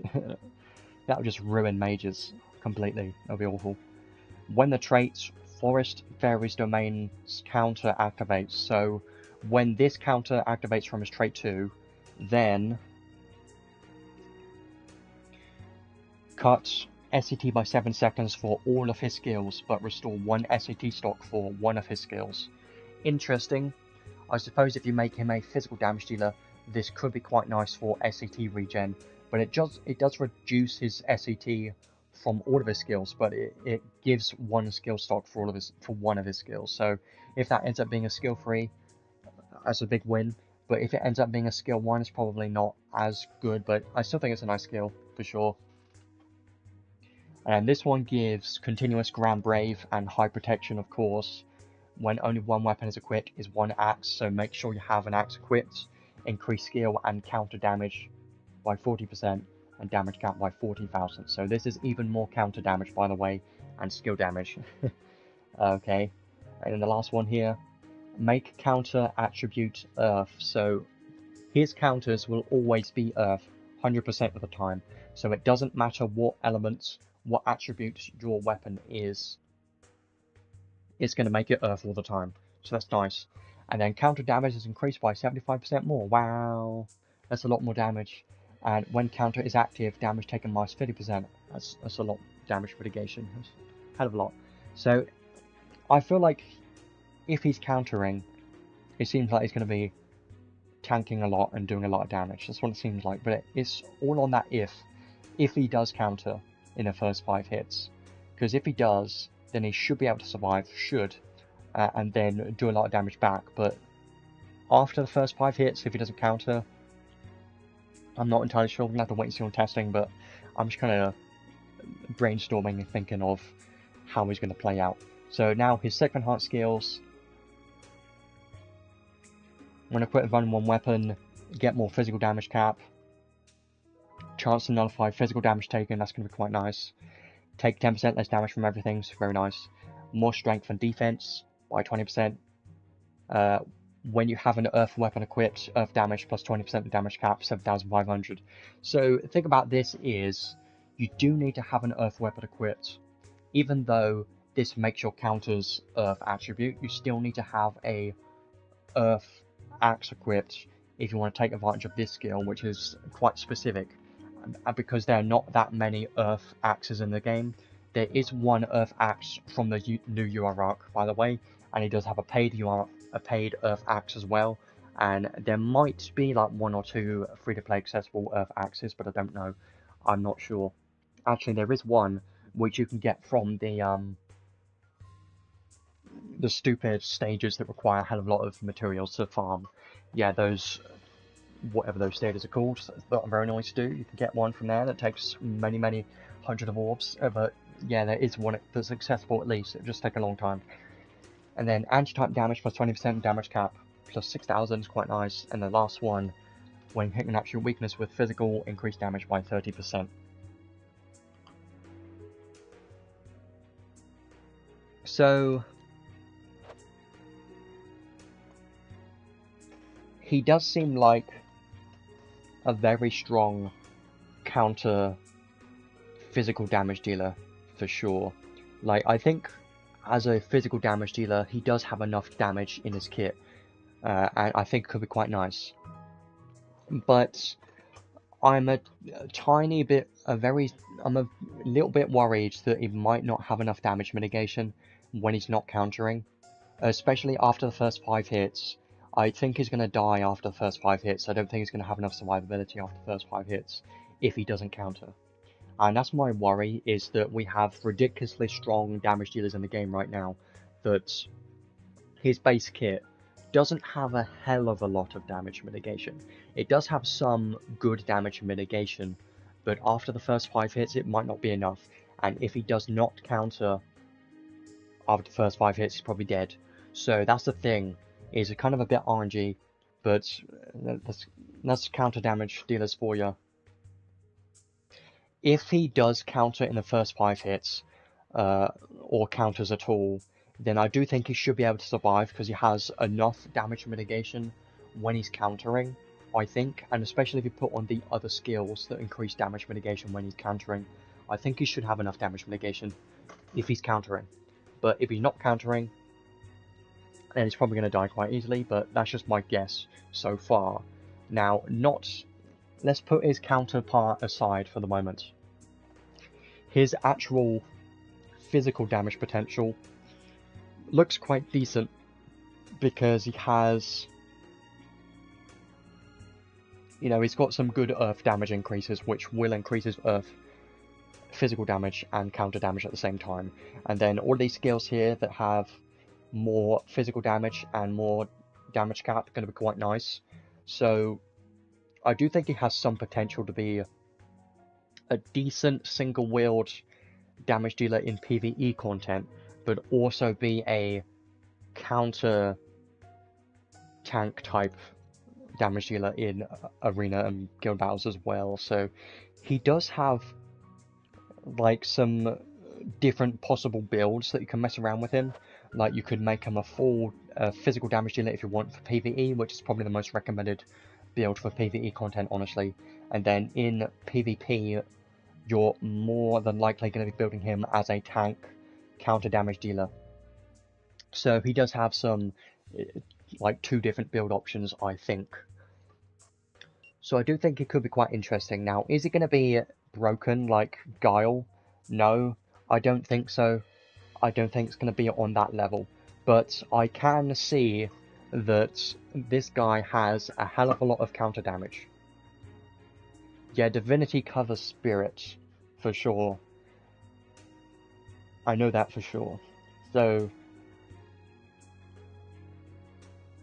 some units have Divinity Shield, like Melza, so I'm kind of expecting most tanks to be able to survive this guy, Fairy King, but definitely going to be down to testing to see what his PvP potential is like. But I think that in his kit alone, he does have quite a lot in his kit for counter damage, so he does have very high counter damage potential, which is a little bit worrying because it could be quite strong, but he has to have enough damage mitigation to survive, and he does have a good amount of damage mitigation, and he nullifies Spirit's Slayer effect, so, and he's a Spirit typing, decent strength, HP, so he could be quite a good PvP unit, and I don't think it's going to be utterly broken, but we'll have to wait and see on that one. At high SC, I think he does have some insane potential for PvP, and I am looking forward to using him at like a max SC build with all of these all of the counter skills and stuff like that. Could be quite strong. So I do think he does have some potential to be a very strong counter unit for sure, as well as a physical damage dealer. So I do think he does have some nice variety, and he does have some value in like PvE as well as PvP. So I feel like he's better in PvE than Ruuto, because Ruuto is just a tank, and you don't really need a tank in PvE content, and Ruuto has less damage. And the Fairy King just seems more of a damage dealer than Ruuto for sure, because Ruuto is just a tank, tank-focused damage. He can do some damage, but I don't think it's going to be enough unless his skills have enough damage modifiers. But definitely going to be down to testing to see if these 2 units are very strong in PvP or not. I'm not sure, but based on their kits alone, they both seem like they're going to be quite good in PvP, and I'm more excited for Fairy King because we haven't had a counter unit in a very long time, and he seems like he's going to be quite strong. He has potential to be quite a good counter damage dealer, and I don't have one on my account, so he would be quite nice. I think it's going to be fun, because counter is a different damage type, it's its own separate damage type, so you don't necessarily need an earth damage dealer. I mean, if you have Shift Lenius, he can do earth magic, so yeah, and earth in particular isn't really necessary, because you can just use, all you really need are the top damage dealers like Callan or Shaltir or Ascended Roland, one of those 3. Callan's pretty good. If you got her recently, she's gonna be great, but yeah, if you want an earth damage dealer for earth weak content, I think he's going to be quite nice for sure. I haven't tried him out in the unit test play quest yet, but I'll do that later on, because he seems like it's going to be very interesting, and I'm looking forward to trying him out in like arena and stuff like that to see how much mitigation he has and how much counter damage he can do. I'm quite interested in that. Now let's have a look at this UR arc next. So the final thing, this UR arc, this is specifically for the Fairy King, by the way. So, new UR arc doesn't have an arc skill, but it does have a stronger trait apparently. This one is specifically for the Fairy King. It's quite good. So, earth damage is increased by 30%, and damage cap is increased by 5,000. That's pretty nice. And then when you have an armor quit, take 15% less damage from everything. That's very good. Counter damage is increased by 20% on top of the earth damage. Pretty nice. And then when this unit is alive and another spirit type ally is incapacitated, then it restores SCT by 15 seconds for 1 skill. Could be interesting. Well, I can't really say what should be pulling on right now because this banner still goes on for another 28 days and we are getting summer units soon, so I do recommend to save for that. It should be in 2 weeks or so, I think. I do prefer Fairy King over Ruuto, but they both need testing. So this trait does seem pretty strong for the Fairy King specifically, and for Earth damage dealers. Because the reason why this is so good for Fairy King is it gives 30% Earth damage, as well as another 20% counter damage, which ends up being more than 50% technically, because they both like multiply and end up being more than 50%, so I think this is going to be the best in-slot arc for the Fairy King. So I would like to try get this, but I'm not going to be chasing for it too hard because there are alternatives. Like the Blaze Garden arc could be a good alternative that gives damage and damage mitigation. So I still think this one could be nice. And one more thing I have to note here is you could do something interesting. You could use this for the SCT regen if you really want to. Because when this unit is alive and one of your allies dies that is a spirit type, then the unit that has this arc equipped gets SCT. So you could have like an SCT regen type build, like maybe a suicide Shifler Luch with this arc on one of your damage dealers. I suppose that could work. Now let's have a look at the learnable skills. Unclad Toughness, I believe we've seen this before. Not that amazing though. Two-handed axe boost could be okay. Axeman's Mindset, I don't really care about this too much because it just gives stats, and for 7SC it's not going to be that great. Dragon Buster could be nice. Corrupt Dragon Scale, this one's new. Physical attack damage taken plus 10%, but magic attack damage taken minus 20%, so you take more physical damage but you take less magic damage. I mean, for 7SC I suppose it's going to be useful in PvP, but there are a lot of physical damage dealers more than mages, and I feel like physical damage dealers are a lot more dangerous currently. I mean, yes, there are some very strong mages, but I haven't had a problem with those apart from like Shiflinus and like Saintly Theria and stuff like that, but I don't know if I would use this, honestly. Maybe if I was using someone that already had a lot of physical damage mitigation, or someone that really needs the magic damage mitigation, I might use this, might consider it, but it's more of a PvP skill. And then Earth Attack Raise 3, which gives more Earth damage and damage cap, could be pretty nice for Earth damage dealers like the Fairy King, could be pretty good. So, pretty great. And then the Archive reward is, of course, it's going to be an Earth Axe. The stats don't look that amazing.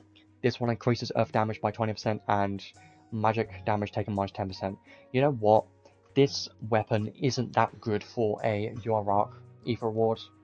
It's not that amazing. And his paid is even better than this. And there are even free-to-play accessible axes that are better than this one.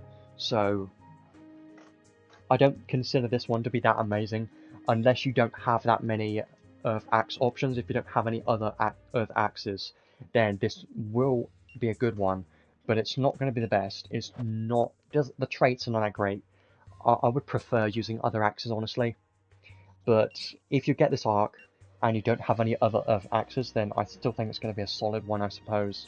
So overall, I think this arc is decent, but it's mainly for the traits. I think the trait is going to be very strong for Spirit King, but apart from that, it doesn't provide much else. And if you don't get the Spirit King units, then I feel like the value of this arc is just a lot lower, and you don't really need it, really.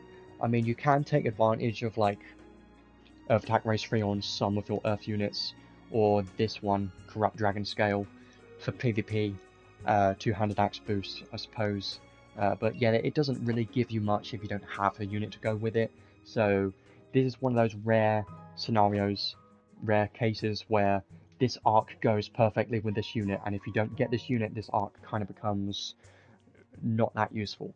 So yeah, if you pull on Shift Ruuto's banner and you get this arc, it kind of sucks a little bit because this arc doesn't really help Ruuto at all. It just helps Spirit King. So yeah, it kind of sucks. But if you do get the Spirit King, it's going to be quite a good one to get 100%. Not as good as like Zero's UR arc tier, but it is still quite on the higher end of traits for the specific unit, the Spirit King, so I do think it's going to be nice. I'm not going to be chasing for it, but I will try to do a couple of pulls later on to try to get it, but we'll come back to that later on. Now let's have a look at the trading space next, because I do want to have a look at both of their paid equipments, and sadly there is two separate medals, two separate trading spaces as well, so you can't, it's not combined. That kind of sucks. Let's look at Ruuto first, because we talked about him first of all. He has a sword and an armor. That was kind of expected, I think. So, Dark Sword, when equipped with only one weapon, the light and dark physical damage is increased by 35%. Doesn't matter too much if you can't do damage, so guard rate increased by 3%, that's useful, and defense is increased by 10%, and at the start of the battle restore skills 2 SCT by 15 seconds. Yeah, this one pretty solid. I mean, do you really need it? Not really. It's not necessary, but the restoring SCT is going to be quite useful because his skill 2 is the one that has the lock-on effect debuff, so I do think that's going to be quite nice. Maybe it even allows him to use his skill 2 at the start of the battle, probably does. So I do think that's going to be quite useful. And then his paid armor. This one seems pretty nice.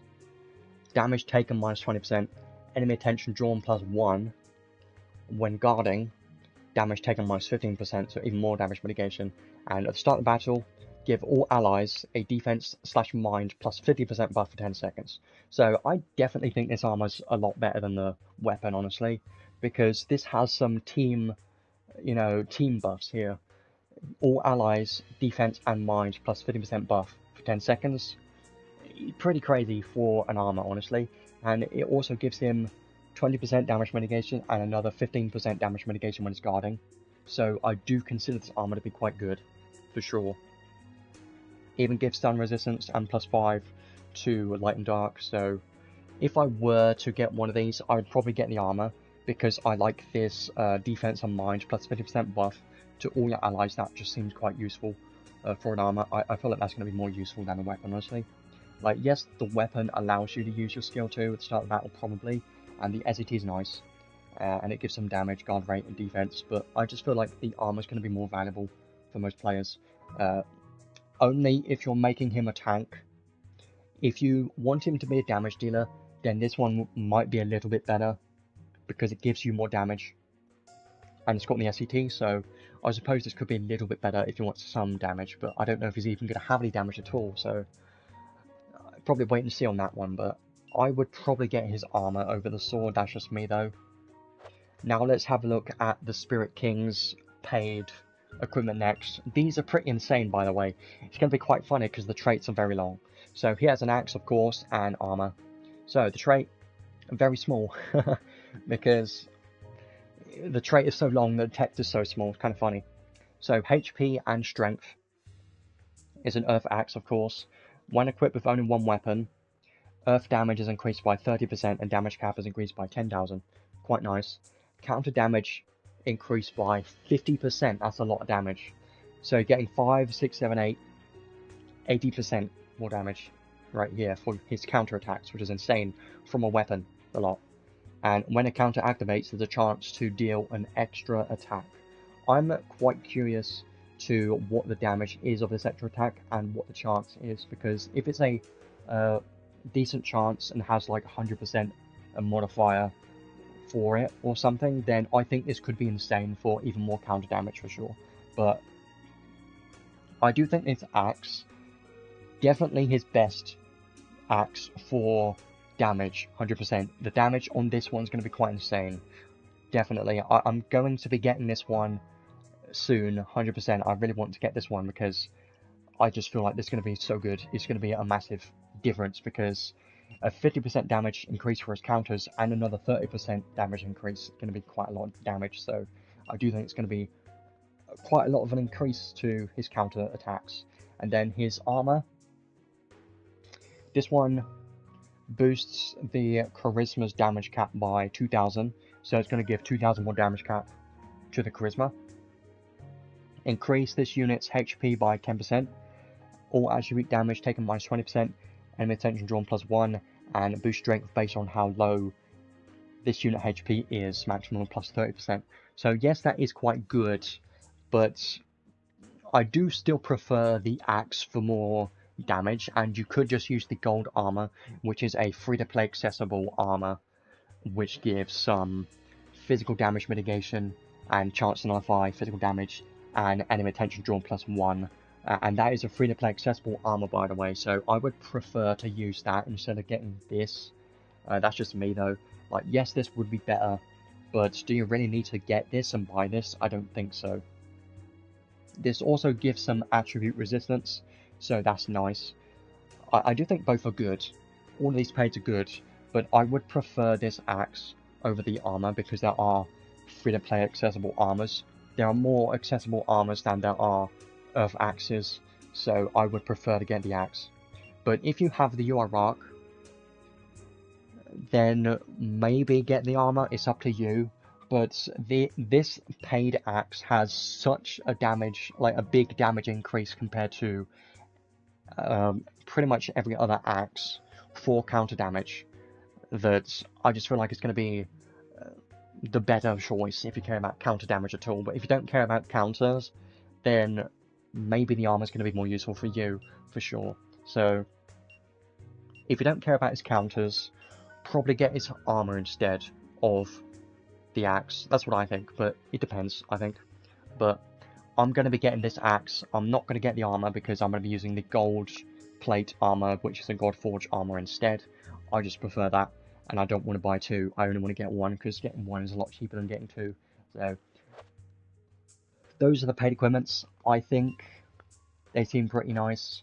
You know what's kind of sucks is this UR arc has separate pity on both trading spaces. Is kind of stupid. Like, having separate pity medals really sucks. It sucks a lot. So that is everything in regards to both of those units and the arc. I do want to do some summons. I don't know how many I'm going to do. We're just going to wait and see what it's like. If we get Ruuto, I'm probably going to stop after that, but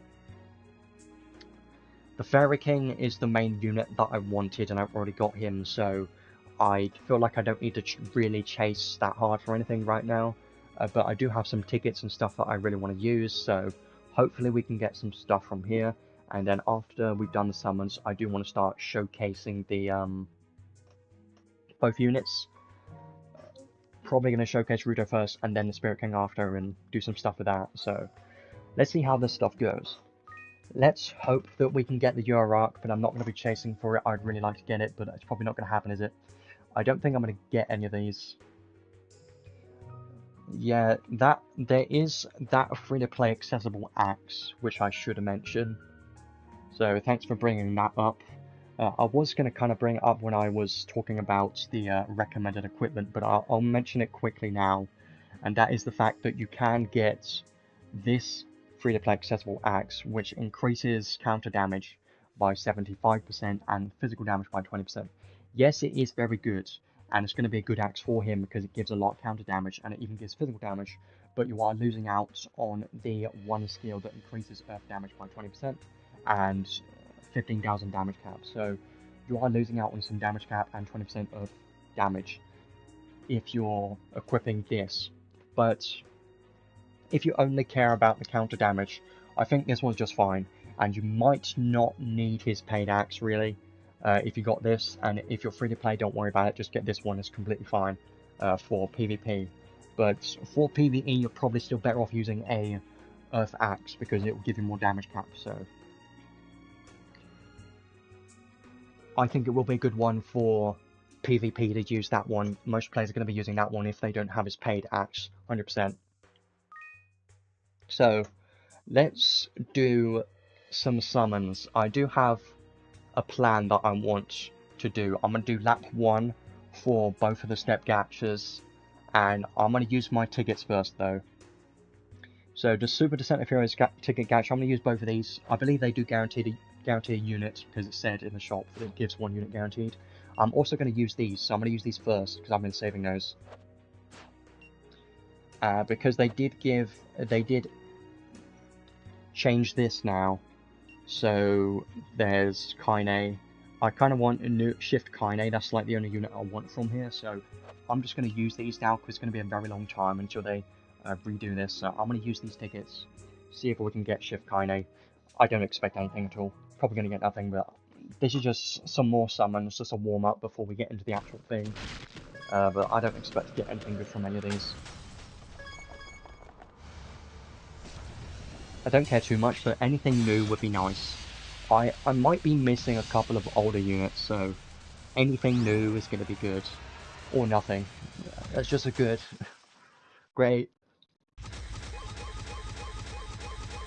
No random ready. I'm at least glad that I've been saving these tickets for a while. But I think I'm probably going to still end up with nothing after these tickets, but whatever.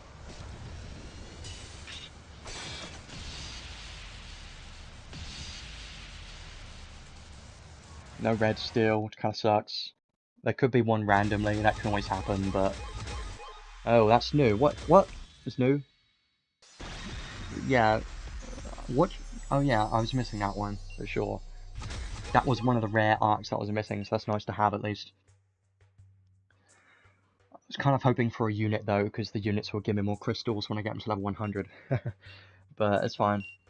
There is another SSR arc that I don't have. It has Fist High Boost. I'm still looking for that one.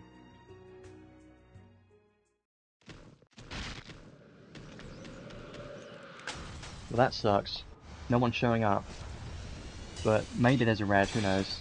I mean, I'm not too fussed about this. It's just a warm-up before we get into the real summons. Maybe there's a red. There's 3 animations. Yeah, there is one.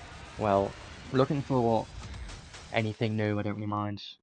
It's only one at the bottom. It's going to be a dupe. It's more than likely to be a dupe, because I have most of the things in here, but still. Worth trying anyways.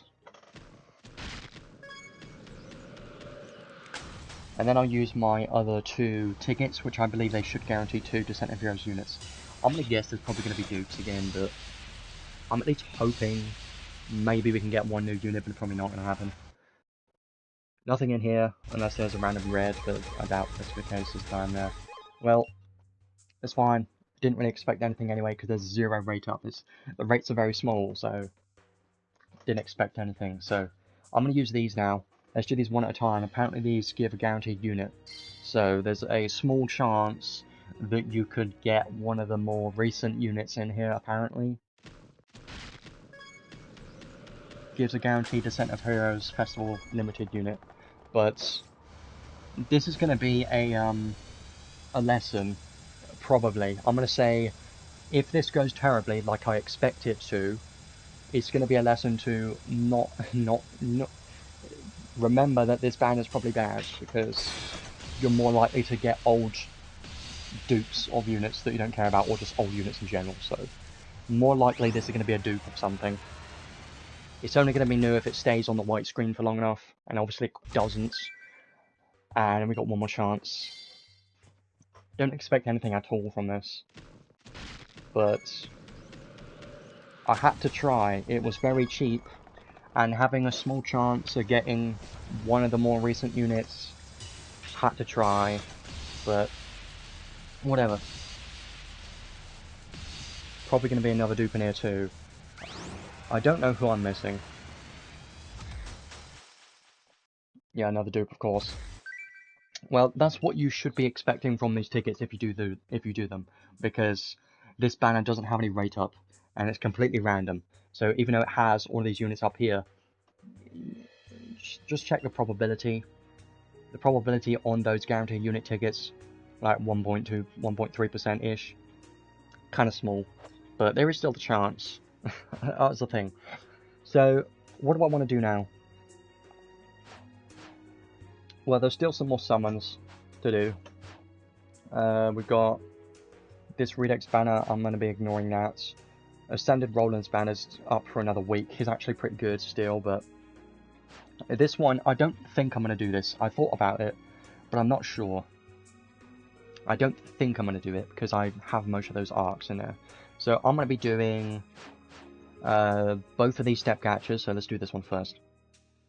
Because I've already got this unit, I'm going to do this one first, and then I'm going to do Ruuto's banner next on the step catcher, and then I want to get one of the paid equipments for the Fairy King, which is going to be his axe. I'm going to skip this one because there's nothing in here. Obviously, if we get anything, we're kind of expecting, well, we're not expecting anything, we're looking for the UR arc. That would be perfect, that would be amazing. I would really like to get this because it will go perfectly with this unit. It would be very nice, but I don't need it, is the thing. I can make it work without it, but it just would be amazing if I could get it though, because I can make it even better if I were to get it. There's a gold, but Theria's by herself, so I don't think it's going to be any. I'll watch it anyways.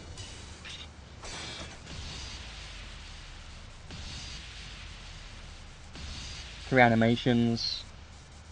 There is a red. Don't be a unit. We don't like those. We don't want to look for a unit. There's an arc. Okay. Well, an arc is a chance for the UR arc, but it's not likely because, as you know, 0.4% is very tiny. See, 0.4%. I still hate it, but still gonna do some more.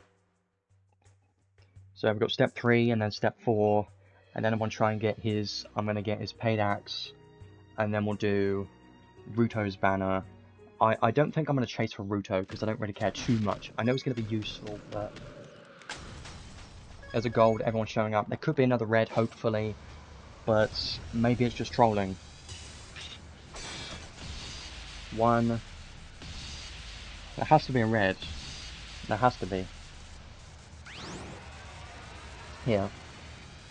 No extra animations, so I don't know what it is, and it's just one. It's going to be, okay, well, that wasn't really what I wanted. But I can't complain because I'm going to be getting a lot of SC on him anyways, I suppose. And then we got the final temple here. What really sucks is that could have been Ruuto. That's what really sucks. That's what sucks the most. And what sucks is I'm probably not going to end up getting Ruuto. And I would have had a dupe from him. It's just terrible. Okay, don't be a blue. Yeah, this one's a terrible temple. There's nothing in here, but I'm gonna watch it anyway just in case.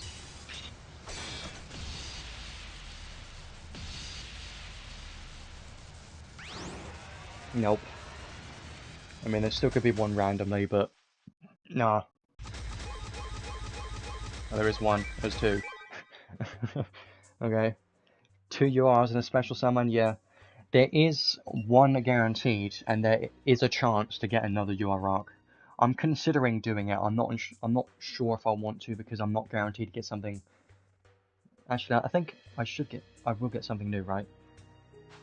No, not this one.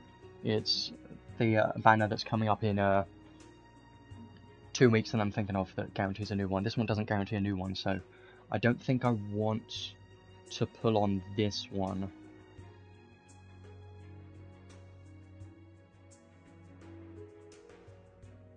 Let me just check the arcs real quick. So you got, yeah, technically free because you get this. Well, it depends if you want to get on this or not.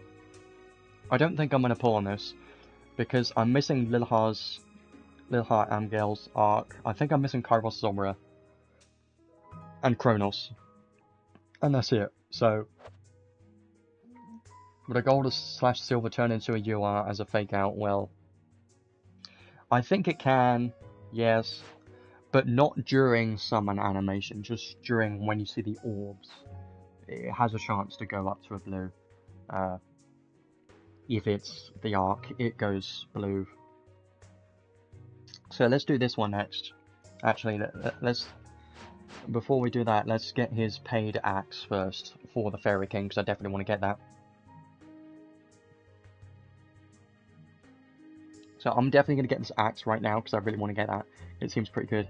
And I've already got 11 credentials, so I might as well do that, which means I need to do 1 10 pull, and then everything else is going to be single pulls after that. And I'll also do lap 1 of Ruuto's banner. If we don't get Ruuto or the arc from that lap 1, then I'm probably going to do a couple of single pulls to maybe get something, but I'm not going to chase super hard because I want to try and save the summer and collabs and stuff like that. Definitely not going to be anything in here I expect, but we'll see.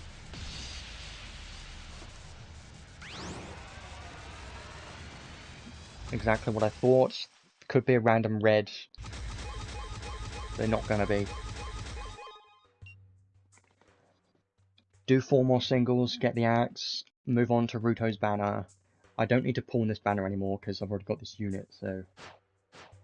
Let's do these 4, I'll just get these 4 quickly. Get the axe, then we'll go to Ruuto's banner. And then we'll see how it goes, and I want to start showcasing both units as well.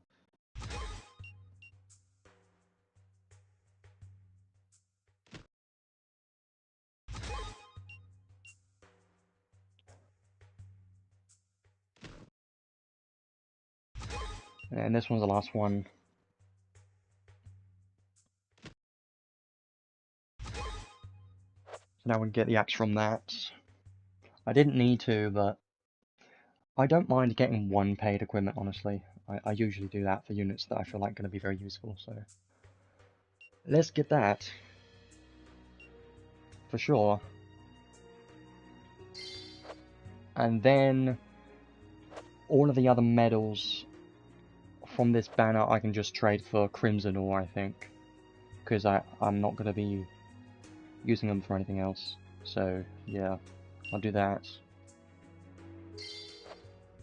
So that banner's finished for now. I'm probably going to try and do these daily single pulls, try and get this arc maybe. That's probably my plan, we'll see how it goes. But now, let's do this banner. So we got lap 1, so I'll do lap 1. If we get absolutely nothing from it, I might do a couple of single pulls afterwards to maybe get something, we'll see. But I'm not going to pull super hard on these. We'll just skip that one. Because we know there's going to be nothing in there, for sure.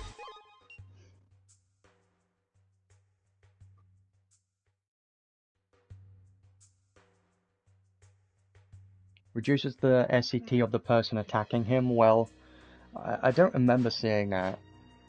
I thought it was his own SCT. That's what I assumed.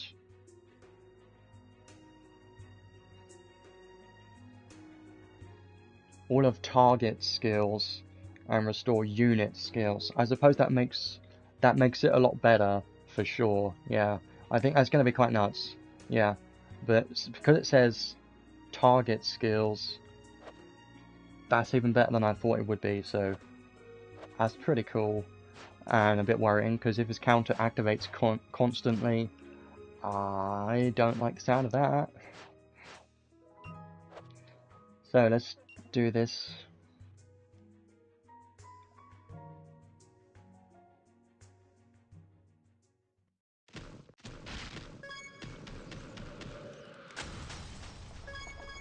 Probably going to go up to a gold and stay gold, that's my guess. Yup, I knew it. For sure.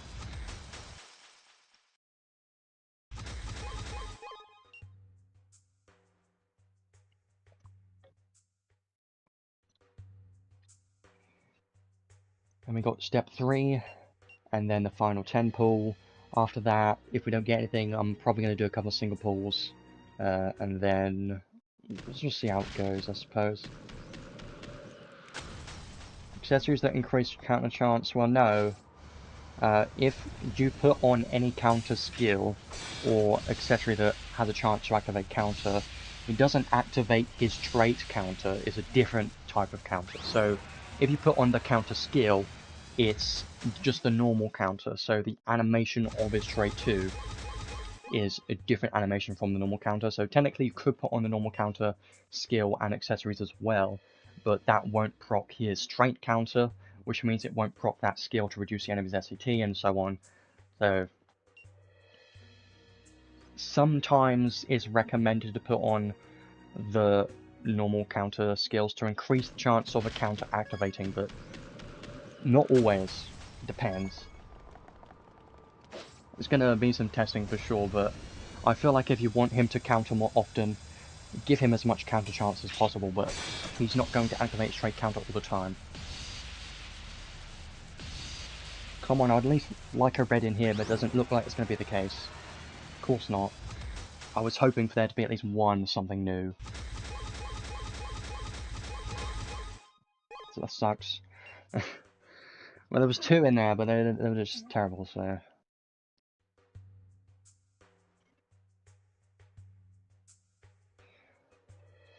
I've done all of the polls.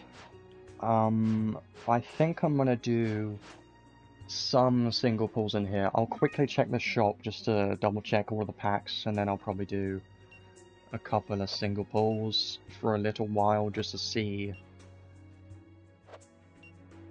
if we can get anything from that, just in case, because I know Ruuto's going to be nice. For PvP, I don't need him, but I'm just going to do a couple single pulls as a case, and maybe we can get the arc. If we get one of the 2, that'd be amazing, I can stop, but I'll do a few. I do want to save most of my crystals for the upcoming summer units, and maybe future collabs, I'll see. I'm only going to watch these if they look very promising. This one does not. I just have to make sure I'm on the right banner. Not on the Spirit King banner, because I don't need to pull that banner. And it does suck that I got a duper Spirit King and it wasn't Ruuto, yeah. Wish that didn't happen. Knowing my luck, I'm probably going to get another dupe of Spirit King on one of the daily pulls. That would suck.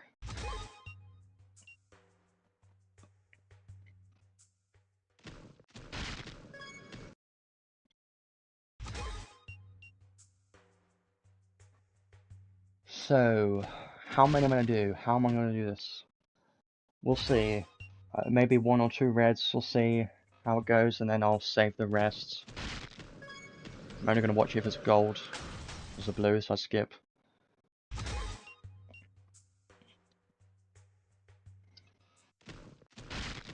Nope. I mean, it has been a chance in the past that even if nobody shows up, there's still a chance it could be a red. It doesn't always happen, but it's happened a couple times to me, actually. I think it happened twice. That was funny.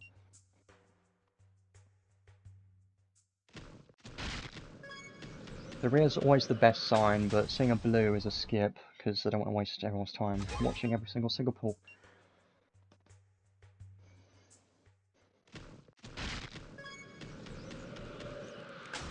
Nope.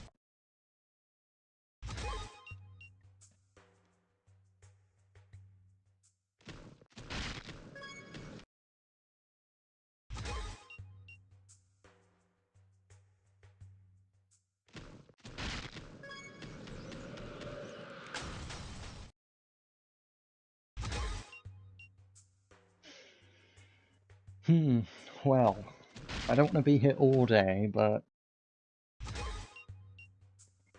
how many am I going to do? Less than 100, I'm not going to do any more than that. No more. It doesn't mean I'm going to go to 100. I'll just skip it because that's disappointing. I wish that was new.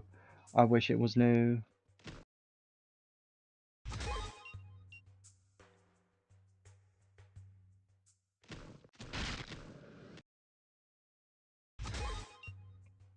Maybe get 1 or 2 more reds and then I'll call it there. And then start showcasing the units, I think.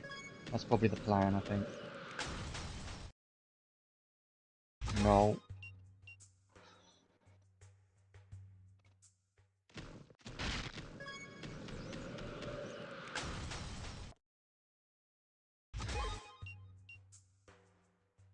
The last UR arc that I got on this account was Balezar's arc, because that was pretty good. I want to watch this because it's a gold, but Theria's by herself, so I know it's going to stay gold, but I'll watch it anyway just in case.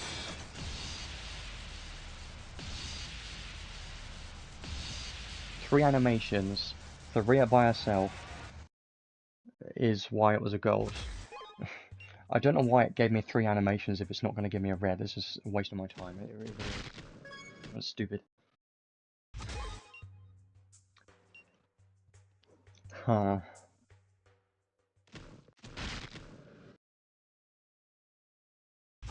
Well, how many have I done so far on this banner?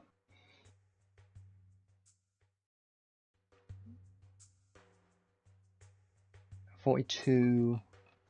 Yeah. I'll do one 10 pull, I'll tell you what. I'll do one 10 pull. And then, if there's no reds in here, I'll just continue single pulls.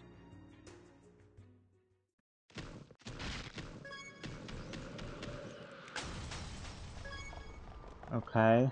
Well, it looks more promising, but I ain't gonna jinx it, because I know for a fact that it's not guaranteed. Because I know this game. One. Nope. There is one, thank God, but it's probably a dupe, and there's no extra animation, so I can't see what it is. There's only one. Yeah, of course. Well, I'll do a few more singles, okay? I'll try and get one more red, and then we'll call it there for today. I'm not going to pull anymore because I don't want to chase super hard on this banner, specifically, so I will just try and get one more red, and then we'll leave it there for the day, because I know Ruuto would be nice, the arc would be nice, and I don't have anything from this banner, so it kind of makes me want to pull because I don't have either of the things, and both things would be useful, so that's the problem I have. Is if I see things that are very nice and I don't have either of them, it just feels like the banner is more valuable for my account, so I go pulling on that banner, and that's how I get pulled into the banner. Happens all the time. And it's happening right now.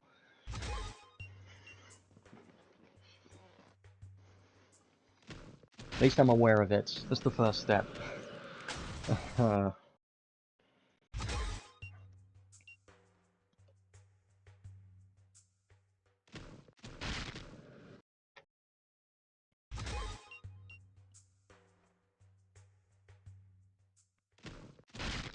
Oh, come on, man. Maybe. I'm gonna watch it, but it's probably staying gold. I'm gonna press the skip button right about now. Never mind. No extra animation, and it's obviously a dupe. I really didn't want that to be a dupe. I really didn't want that to be a dupe. I hate dupes, and I hate the fact that this game has such small rate up. No one likes a quitter, yeah, well, no one likes a gambler either. I don't gamble. I hate it. Well, I don't hate it, it's annoying. I, I don't like it. I don't agree with the fact that it exists. And I wish there was a way that you can get stuff guaranteed much easier. But no. I mean, yeah, there is a way, but it requires like thousands of money. I ain't doing that. Hey, look, red.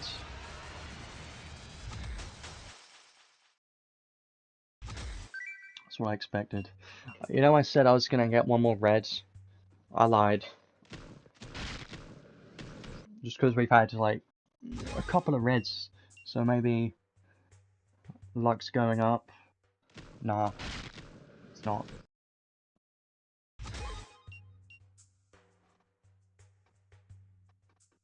If I were to get Ruuto or the Arc, that would definitely be the stopping point, and then I would skip everything else, but I don't think that's gonna be the case, is it? Probably not. Yeah, that's a definite no. I should probably save 150k just because it's a nice number, but I know we can get some more crystals available later. I just don't want to waste more on this banner. I'll get one more, okay, and I'll stop that. That'd be if I do any more pulls after that next red, you can do whatever you want.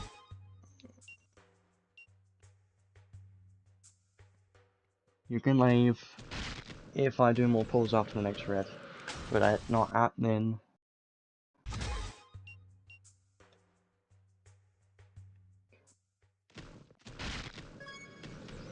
A little bit. It's not worth my time. So yeah, I think I'm definitely gonna go for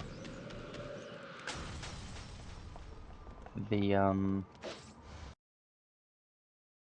daily single pulls. That's the case, yeah. Because then I have a small chance to get the UR core from both banners. So I could technically do a daily single pull from both banners each day, but I'll come off it. I think I had all the reds, now they're all gone. I don't think it's going to be any more. Going deep, no we're not. This is why it's single pulls. It feels like it's been a long time, but it's not. Because I haven't done that many, I haven't done as many as you think, because it's only single pulls. So it feels like we've been here like many years, but it's not the case. That's why I prefer doing single pulls a lot more. I just want one more red. Like, can this one be the red? Maybe. I'm gonna watch it anyways. If it's the red, I'm stopping. I don't care what you say. But that means this is not gonna be the red. 100% no. See, I know how the game works. The game trolls, and it wants you to waste your crystals.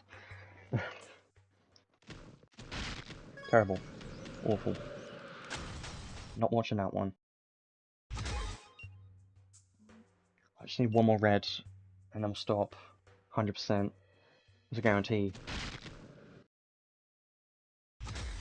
Okay, well, you took my, I take my word for it. That's all I'm doing today, because I don't want to chase too much for these banners. So, yeah, I know. I try to be sensible. Otherwise, if you...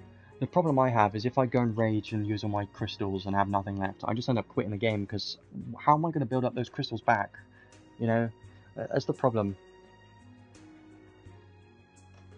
And I realised that, so I like to save most of these just for, like, collabs and limited stuff. So I know these are Descent of Heroes banners, so I don't need these. But you know what I could do is I could do this, but I'm not gonna because I'm not a crazy person. I could do this, but I talked about it earlier, I'm not going to because it's just not worth it for my account because I've got most things on here, so yeah.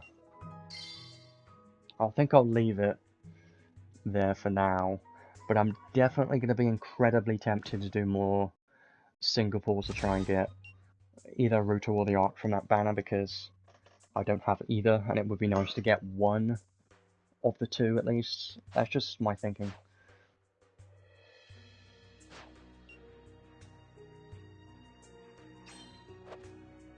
Right, so let me just check. Yeah, I have 120k left, so I could technically do more pulls now. And I said I wouldn't, but I have enough free crystals available that I feel like I can, and I can spare some more, right? Maybe.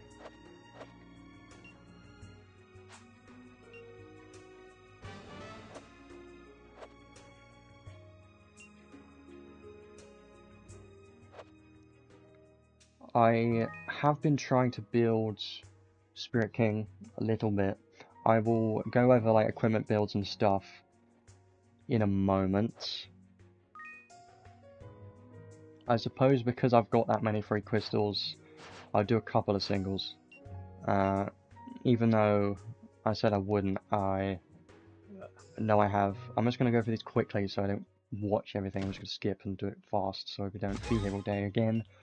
But I'm just going to a little bit more and then we'll go to the showcase next afterwards, 100%. One more. I know that's the case, but I just have to check how many crystals I have left first. I don't have a problem, you have a problem. No one's got a problem here. I've got a problem with you. the only problem. I have a problem with this damn gacha. That's what I have a problem with. I've been playing other gacha games, and if you play any other more recent gacha games, then it makes this gacha in this game look terrible in comparison to other gacha games. That's disappointing. I hate you for that. But that was one that I was missing for Fist High Boost. So at least I have Fist High Boost now. And Fire High Drive and Fire Rush. I don't know if I had those, but I know Fist High Boost is at least something, so... well... fine, but I'm not happy with it. Because it could have been a UR arc instead, that would have been a lot better. Yeah, Universal Pity, imagine if Adis did that. That would be the best thing ever. It would be the best thing ever.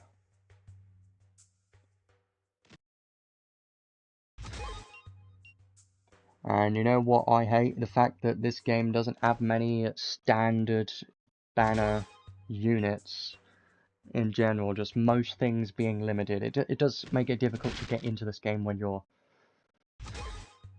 newer. I need those PvP units, well no.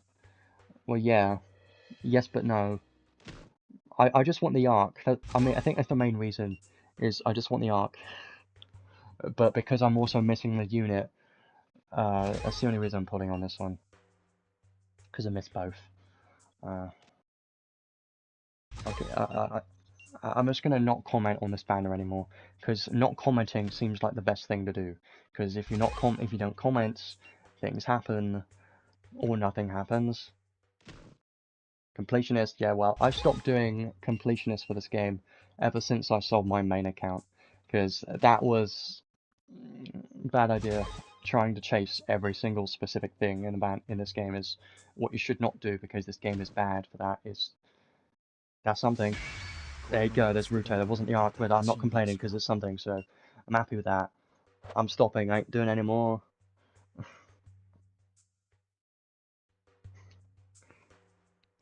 If I do more, I'm crazy, because chasing for UR arc is something I don't do in this game, and it's stupid, so...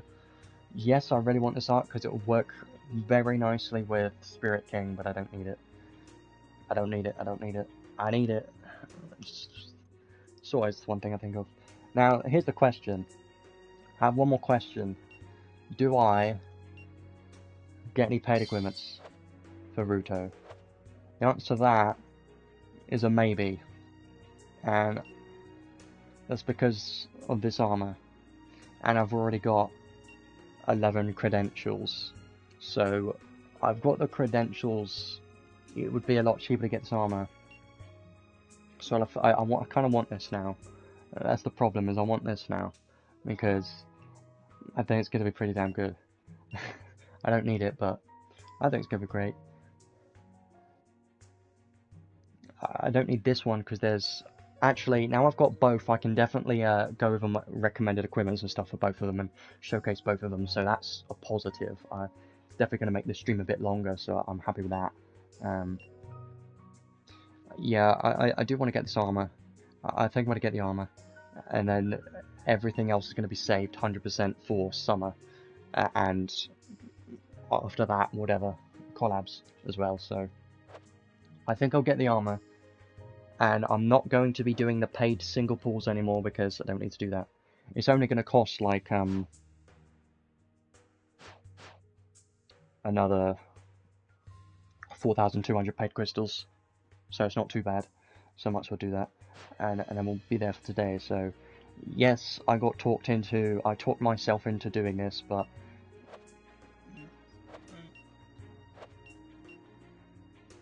it's fine. It's not bad. If we get the UR arc in here, it'll be perfect. A perfect conclusion to these summons would be the UR arc in this temple.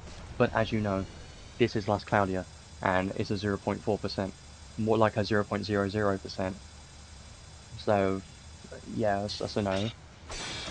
And remember, I'm only doing this for the credentials, so yeah, there's no red in here, no chance. I knew it.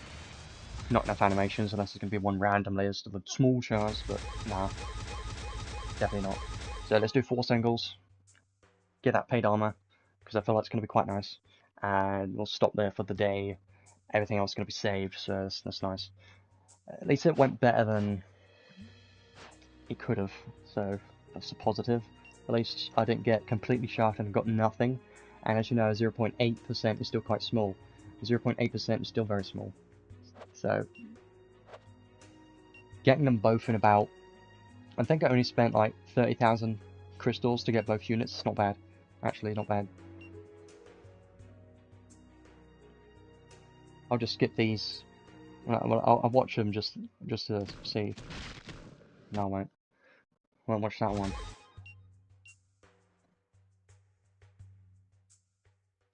If we get one more red, it'll be hilarious. There'll be a chance of getting the arc. But, oh, you're pain in the ass. Pain in the ass.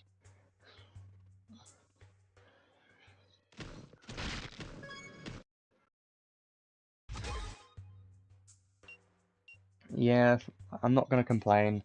I like to complain while I'm summoning, because I hate summoning in this game. Because it feels bad. Because the pity and the overall rates are just awful. That's why I just complain all the time. Okay, I didn't get the arc, but I don't chase for those. I'm just gonna get this armor. I'm gonna be happy with everything that I got, and that's gonna be it for all the summons today. So that's nice. That's great. And I honestly don't mind spending a little bit in this game because you guys make it a lot easier to spend little bits in this game. I kind of put the stuff I make from YouTube in this game, so I don't mind spending little bits to get paid equipment and stuff like that, step gachas. I do that all the time, so I don't mind that, because it's not that expensive compared to pitying an entire unit or an arc. It costs like 250 pulls for a unit and 400 bloody pulls for a your arc. It's ridiculous. Like, yeah, I know. Let's just get these Crimson Ore, and then that's all, folks. Kinda. Not really. Let's move on to the next step. So, let's close this. I'm going to go to Steam, and then we'll start showcasing and talking more about both of these units. Probably going to take quite a while, considering there's 2 units this time, but I don't think they're really damage dealers. Well, Ruuto isn't really a damage dealer, it's more of attack, but I at least want to see if it's possible at all to do any forms of damage with him, so we'll see.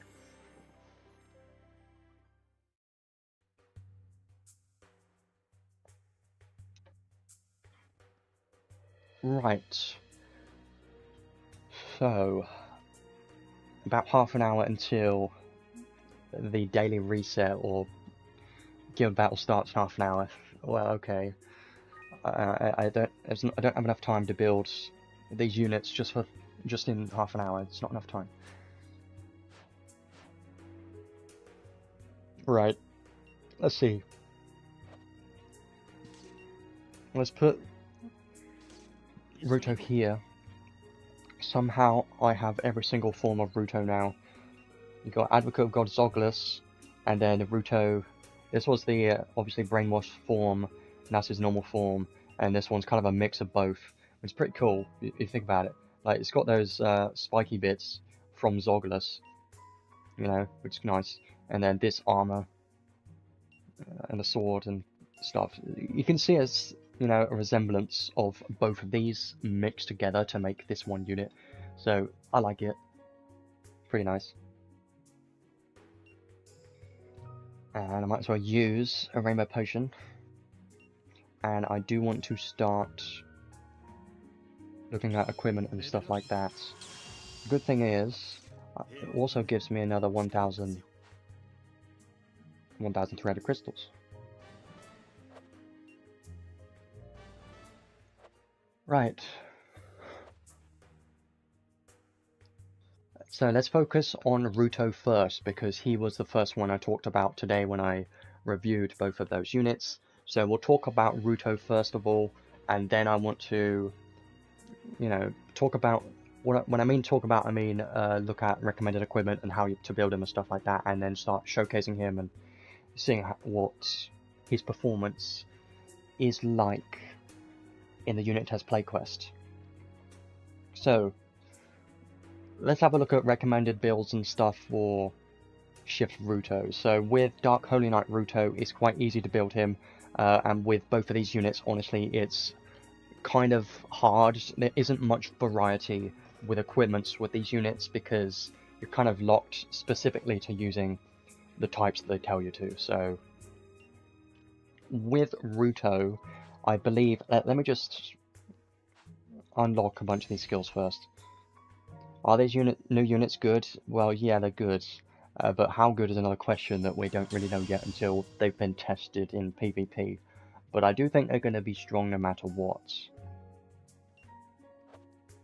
Are they going to be meta units? We'll have to wait and see on that one because they only just released today, but overall they look pretty damn good. Like, both look pretty good.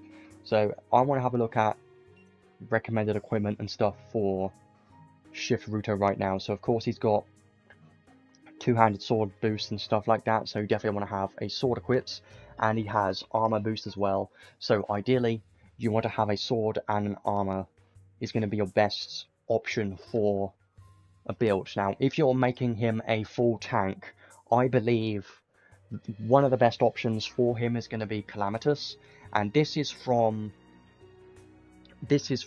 one of the events, so it's free. You can get it from the Chronicles, one of those Chronicle stages, so it's free and it's successful. The reason why I think it's useful is it gives more guard rates and take less damage when guarding, so it's perfect for a tank, and I would highly recommend to use this if you're going for a tank focused build. Do they look better than Callan and Linus? Well, no, because they're completely different units. These units are more tank focused units, more PvP tank focused units, so they're completely different than those units. So it's not really, can't compare them to those completely different units. I mean, Callan's still going to be one of the best damage dealers in the game. Nothing's changing, but these units as tanks look pretty good. Are they going to be better than Melzer? Maybe. Spirit King looks like it could be quite a nice counter unit, but we're going to have to wait and see on that. So I'm going to be using this, and then for an armor, he can only use armors, by the way, but he does have some good armor boosts, so I do recommend to put on an armor if you have any, which you should. The gold plate, this one, I need to get this to max level, but this one's a perfect one for a tank build, so if you're going for a tank build, this one's going to be perfect. Or his paid armor, which I did get actually, so I'm going to be putting that on. But I do want to go over some more options if you have them. Like, this one increases strength, so this could be a decent option if you want him to be a physical damage dealer in PvE, for instance. If you want him to be a damage dealer, this could be okay because it gives some strength, which does help a little bit. And just anything like that. This one could be nice. I don't remember where this is from, but this one, damage mitigation and enemy attention drawn +1, and you get some more damage cap, so I suppose it's decent. And just any armor, I suppose, that gives some damage mitigation if you want a tank build, or if you want a damage dealer build. You know, maybe this could be okay. If you want a damage dealer build, like physical damage build, then go for something that gives damage. I mean, there isn't really that many any good armors that give damage, so maybe you can go for Cloves if you really want to focus on full damage, but in that case, if you're doing that, you're missing out on a ton of mitigation, so I wouldn't really recommend it, because he's mostly a tank. Main role's a tank, so I'd recommend an armor. I'm going to be using this, but there are a couple of other options, like these three. Highly recommend this one as your best option for free-to-play players. Definitely work on getting this one and use this, because this one's going to be amazing, for sure. So I'm going to be using these two. This is what I would use for a tank build, 100%. But if you are not using a tank build, then this sword can be any sword that increases physical damage, I suppose, because there are a good amount of sword options, so should be quite easy to build him for weapons. Just your best sword, I think. This one's a light sword if you're going for a light build. This one's light and dark. You could just go for Muramasa if you want to. There's a lot of options. And I think there is... this one is pretty good. Skill damage and some piercing could be pretty nice, so yeah, you do have options. Now, for accessories, again, it really depends on if you're building him as a tank or as a physical damage dealer, but for PvE, of course, you're going to be building him as a physical damage dealer because you don't really need a tank in PvE content, so you would look for accessories like Equilibrium Sphere or Mithril Relief that increases your damage. Light and Dark is going to be quite nice, that's why Equilibrium Sphere is going to be perfect for him for sure. And if you have the UR Arc from Balezar, if you have his UR Arc, then there is a accessory which increases Light and Dark damage as well, so that could be good too. This one could be good for damage if you really want to go for a damage build. I don't know if it's viable yet, I'm just pointing these things out just in case he hasn't any damage capabilities, but at the moment, not entirely sure. But they could be good damage dealer options for PvE if you want to. This one could be pretty good, because it gives SET for a skill too, which is perfect, so this might come in handy. This was from a collab, I believe. I think. Or UR, one of the two. Yeah, it was a collab because it's Lelouch. Yeah, it was that one we just had, so this one could be nice. It could allow him to use a skill 2 at the start of battle, hopefully. But for now, if you're going for a tank-focused build, just go for anything for damage mitigation. Like Sphere of Forgeal is pretty useful. And anything for like physical damage taken, stuff like that, you know. My favourite one is still the... where is it? It is... this one's pretty good, Holy Bell, this one's great, more guard rate and take less physical and magic damage. Pretty good, make sure to work on getting that if you don't have it yet, it's pretty good for a tank. And Amulet of the Vow, so I'll probably use these two, maybe. I would consider those two because they're pretty good. Amulet of the Vow is from a UR, from Holy War, but it's got a lot of element resistances and gives some damage mitigation, it's pretty good for a tank. And Holy Bell is pretty great too, so I would consider something like that. For now, I'm going to be equipping just some generic damage accessories, because I do want to test out his base damage in a story stage just to see, but I know I'm going to be, you know, I'm expecting nothing, like it's probably going to be terrible, but we'll see.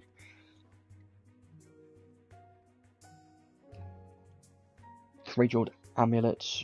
I'm kind of looking for, I know there's accessories that increase light damage or dark damage, but I know he can do light and dark damage at the same time, or at least one or the other depending on weakness, so yeah, giving a free UR Arc ticket would have been very nice, it would have been great.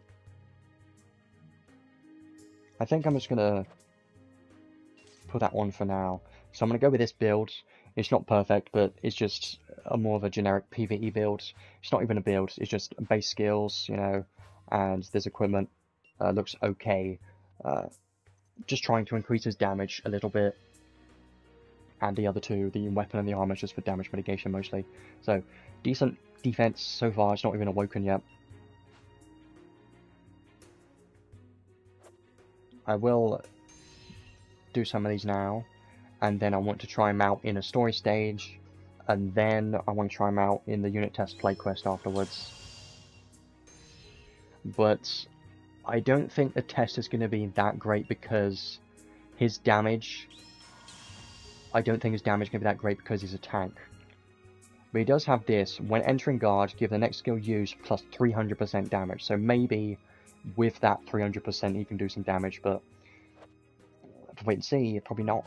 I doubt it. It's probably not going to happen. Let's see. Let's just put him right here. And... where'd he go? I know he's here. There you are. I'll just put on Council 10 to make it easier, and then I'll try him out in a story stage. I don't think he's going to do much or any damage at all, but I just want to see for myself.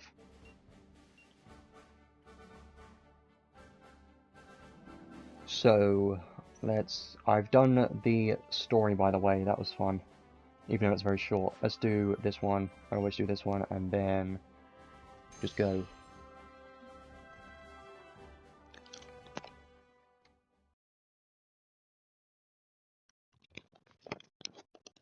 Disable damage mitigation skill. Yeah, I should probably do that, honestly. Let me try this out first and then I'll do that. I'm just going to use Council of 10. I don't have it max level because I haven't bothered to do that, but I bet the damage is going to be like negative damage.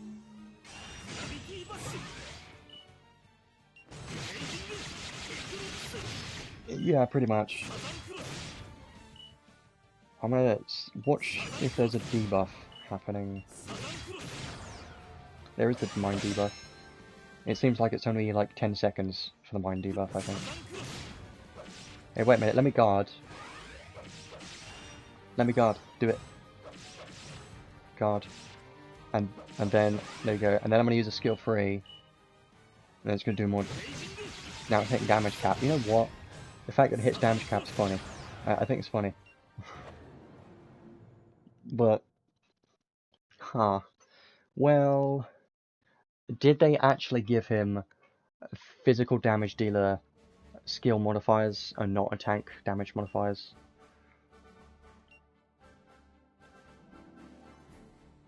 So yeah, if you remove this, he will get this 200% more damage and more damage cap.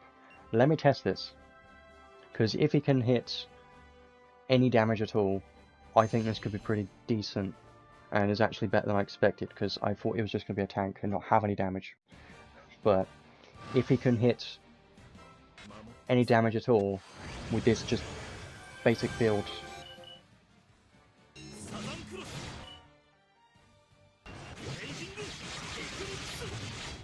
I mean, I don't know whether to say yes or no, but obviously when he guards, which is right,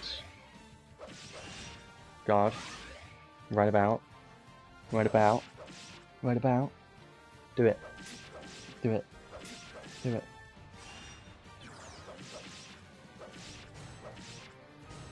I won't do it. I just want to see the damage cap, and all the damage like now. There you go. Right. Yeah, well,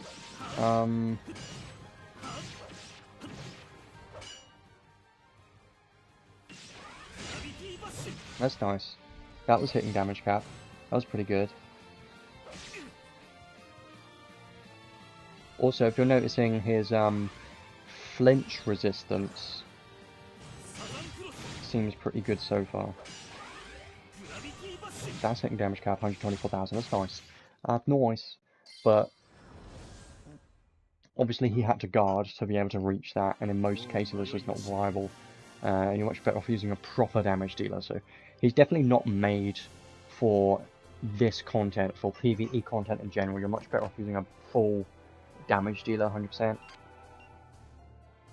But I suppose he could work as a damage dealer if you built him fully for it, because base damage already doing this seems okay. Like, it's not insane by any means, but it's okay, right? And it might be good enough. So now I want to do another thing, another test. Go in the unit test play quest for Ruuto and try him out in here. So let's see.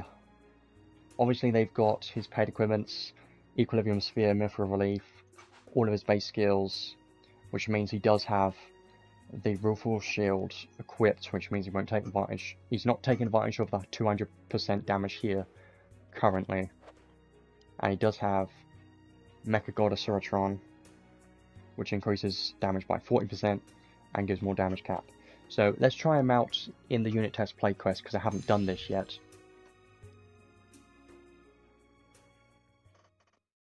I'm just curious of what he's like in here. So as expected, his skill stocks 5, 1 and 2. So having one skill stock of his skill 2 kind of expected, because it's the one that has the lock-on effect. So I definitely expected that to be the case.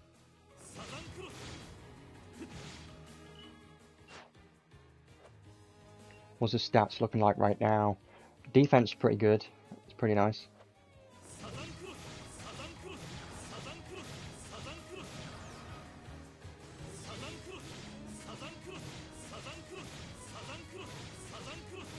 Trying to look at this mind debuff. So let's wait for that to disappear and see how many skills I need to use for it to get back up. Yeah, that only took one. But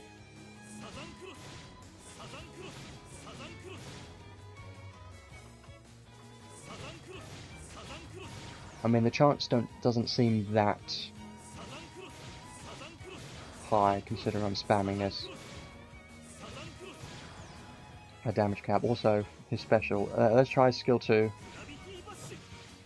Yeah, obviously, what do you expect from this? The range of it's pretty nice. You know what? It seems to have a pull-in effect, so I can definitely see this being annoying in arena if he groups all of your team together. It's gonna be annoying. Now his special will give him a buff to increase his damage even more.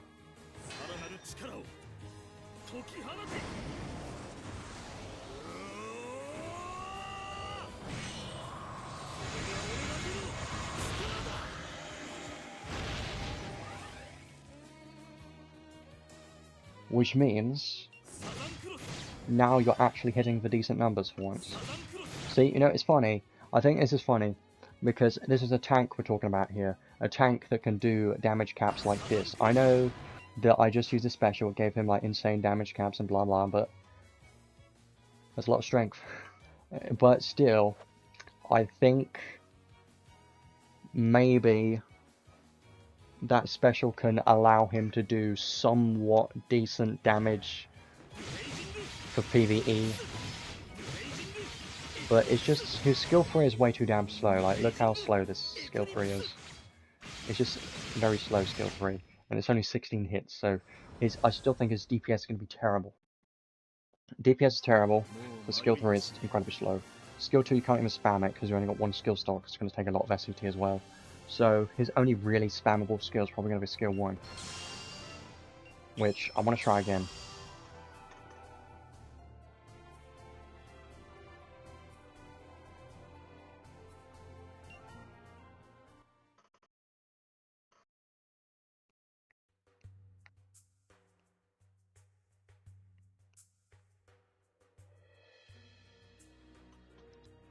So let's do it one more time, because there isn't really too much to showcase for this unit, honestly, because you can't really see his maximum potential in here, because he's a tank. So a lot of his kits, right here, aren't even taking advantage of it.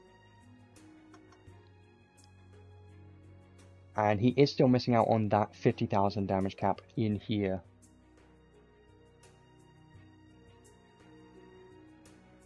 And 100% more damage in there too, which is funny.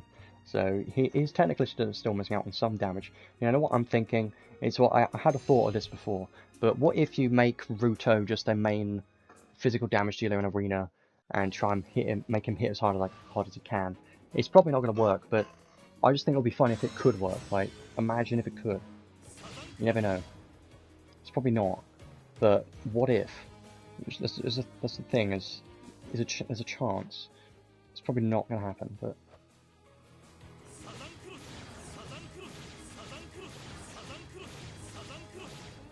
Yeah, he's definitely not going to do much in PvE content. Like, I know this special increases his damage count by a lot, but it's just his base skills are not fast enough.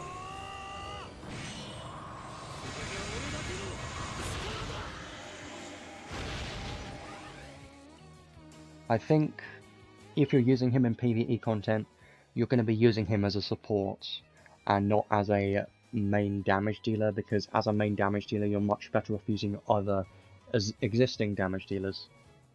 Yeah, no, Slayer's skills look terrible, but he does have good supportive skills, at least. Like his skill 1 having a chance for that mind debuff. You could just continuously spam the skill, keep that mind debuff active.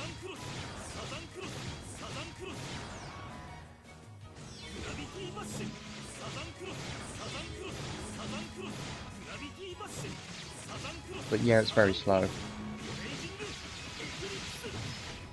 Especially the skill 3. I'm not really a fan of a skill 3. I only ever see him using I think I'll only ever use a skill 1 and skill 2 the most, because skill 3 just seems kind of useless in his kit, because skill 1 gives a debuff, skill 2 gives a lock-on debuff, and then skill 3 is just slow and kind of useless. So yeah, PvE he's probably going to rate quite low, honestly, but he is a PvP focused unit as a tank, so I do think he has potential there, which I can't test in the unit test play quest because it's just not possible. He needs to be fully built and tested in high arena rankings to really see his full potential, but it is funny to see that he can actually hit some damage cap and actually hit some, you know, damage in this unit test play quest. It's funny that he can actually do something with his damage, and I didn't really expect that to be the case. But he does need, you know, a lot more, and he doesn't have any slayers, so I think he's gonna struggle doing physical damage 100%. But there is a small chance that it could be someone like Shift Kaine who is a hybrid tank slash physical damage dealer. It just kind of reminds me of someone like that who is built as a physical damage dealer and a tank at the same time, but not as extreme because Ruuto is more focused on being a tank than a damage dealer. And the certain damage dealer skills that he has is like 200%, 100%, 300%, you know, those types of skills. But yeah, he seems interesting. I'm definitely going to need to try him out more in arena. Mess around with him there, could be fun. But now let's move on to the next unit, because this unit seems a lot more interesting, because he can be a physical damage dealer more than Ruuto can, I think. So let's have a look. Pretty good stats, nothing crazy though. Obviously he's got both paid equipments.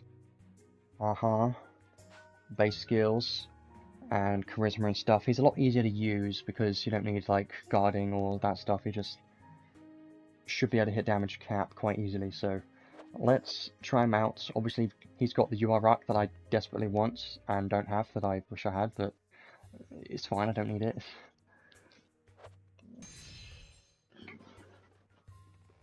Let's try this out. I'm going to try skill 1 first and all of his skills, see what they're like, because he does have some...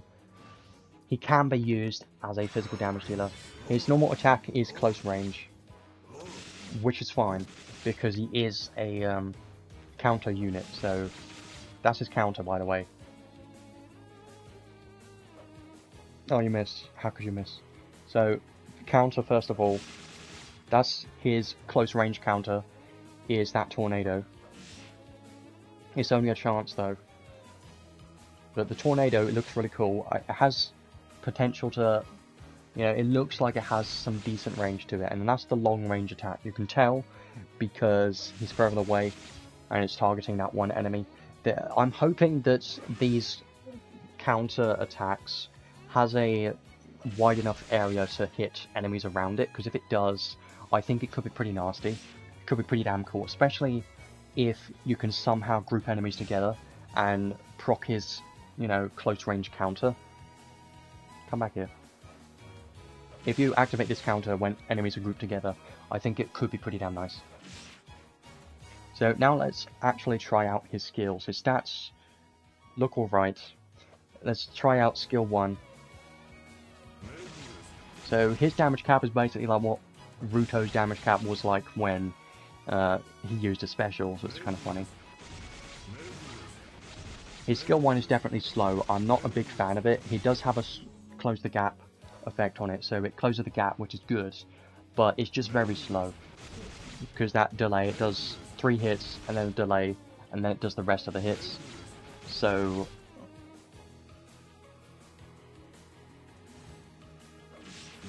it's not the best, not my favorite. I just want to see if I can cancel the counter animation if I use a skill once going off, just because I'm curious. You missed. And then skill 2. Okay, skill 2. I mean, what's the range on this one? Yeah, this is the one that pulls the enemies in, so that's what I think is pretty cool, but it pulls them in, and then it pushes them away, which kind of sucks. Well, it doesn't suck, you get it, but... Huh.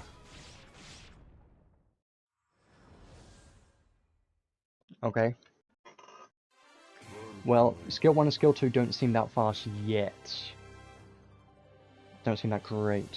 But I'm hoping a skill 3 could maybe allow him to be a decent, somewhat decent damage dealer in PvE, I suppose.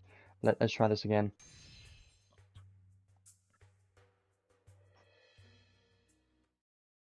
So I think his grouping with his skill 2 could be interesting in like arena. Maybe.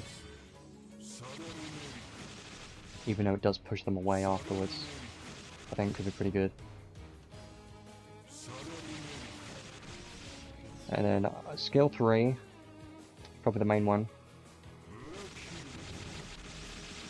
is a lot faster, but I want to see if you can spam it. And they can't spam it, really. It launches them in the air. Quite high, which is nice. But yeah, his actual skills, they aren't that crazy because they aren't that fast. Like, his skill 3 is decently fast, but it doesn't seem that spammable to me. I'm gonna do this one more time and try special out. And then I suppose that's everything I can show for this unit, at least in PvE content.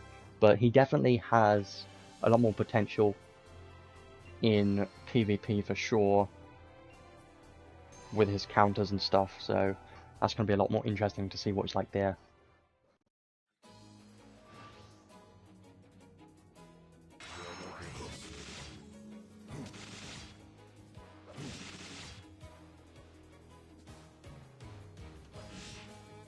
I just want to see the counter one more time.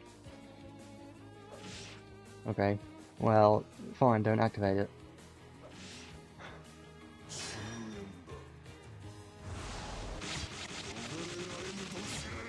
Yeah, this won't do very much. Yeah, they're pretty slow. Ruuto's are even slower.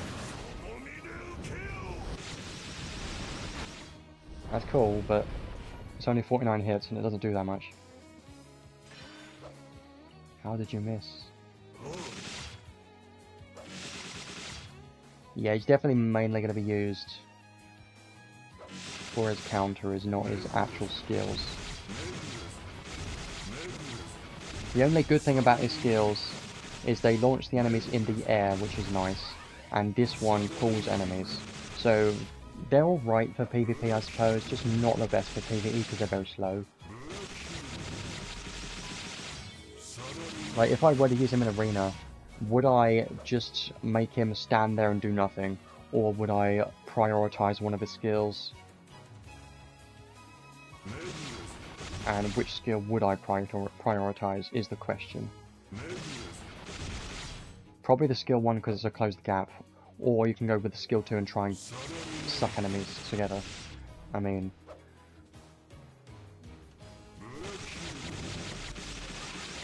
Skill 3 is not a close the gap. Okay, you died by a counter, that's funny. Skill 3 is not a close the gap, but it has a little bit more range than the skill 2 at least. Well, it's cool.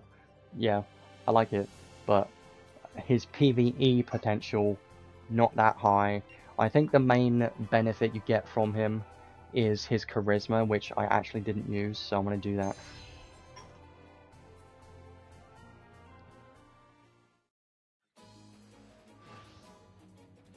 Because his charisma gives earth damage and damage cap, so if you're using Shiftlenius with Sandworm, this will be perfect.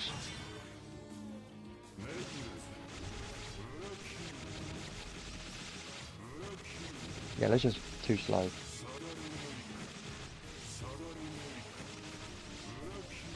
I think they're going to be just fine in arena. Like, it doesn't matter too much. They're going to be fine in arena, but PvE just is way too slow.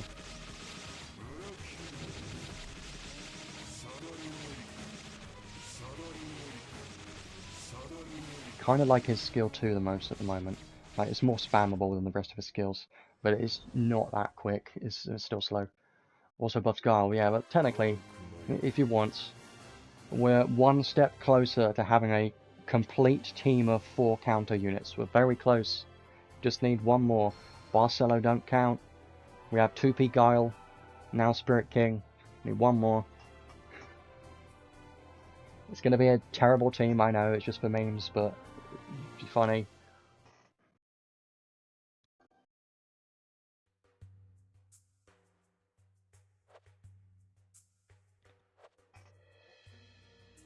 Bayland could be funny if that ever happened. So I think that's everything for now. The guild battle just started, I do need to do that, but I'm not too worried because it's whatever, but yeah, Balin's original form was interesting counter. I never had an opportunity, a chance to use him because I didn't pull him when he came out because I was saving for Roland instead. Kind of sucked, but so I never really had a good chance to use him. So I think that's everything that I wanted to cover today, at least that I can think of. There is a couple of events in here, like we've got 7 million downloads thing, just make sure to do this, and you get 3,000 crystals and some medals for the trading space, so that's nice. And then the actual event, just kind of a basic event, not really much to say about this. You can get some gold relic prisms, it's nice.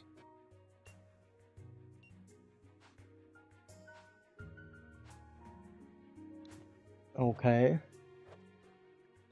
Well, I definitely have a lot of stuff I need to do. I need to build both of these units. But I'm going to be focusing on Fairy King first, because he just seems a lot more interesting to me. I can easily do this. If I wanted to, I could do this.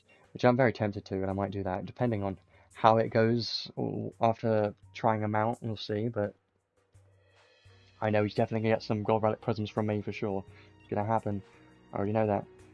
It's definitely going to be used in arena and guild battles more than PvE content. But I suppose if I need an earth damage dealer for Maze, I could use him. So, I'm going to leave everything there today. I think I've covered everything I wanted to, because I really need a break now, because I've been talking for like almost 3 hours. It's crazy. But yeah, I'm going to leave it there for today. Let me just check.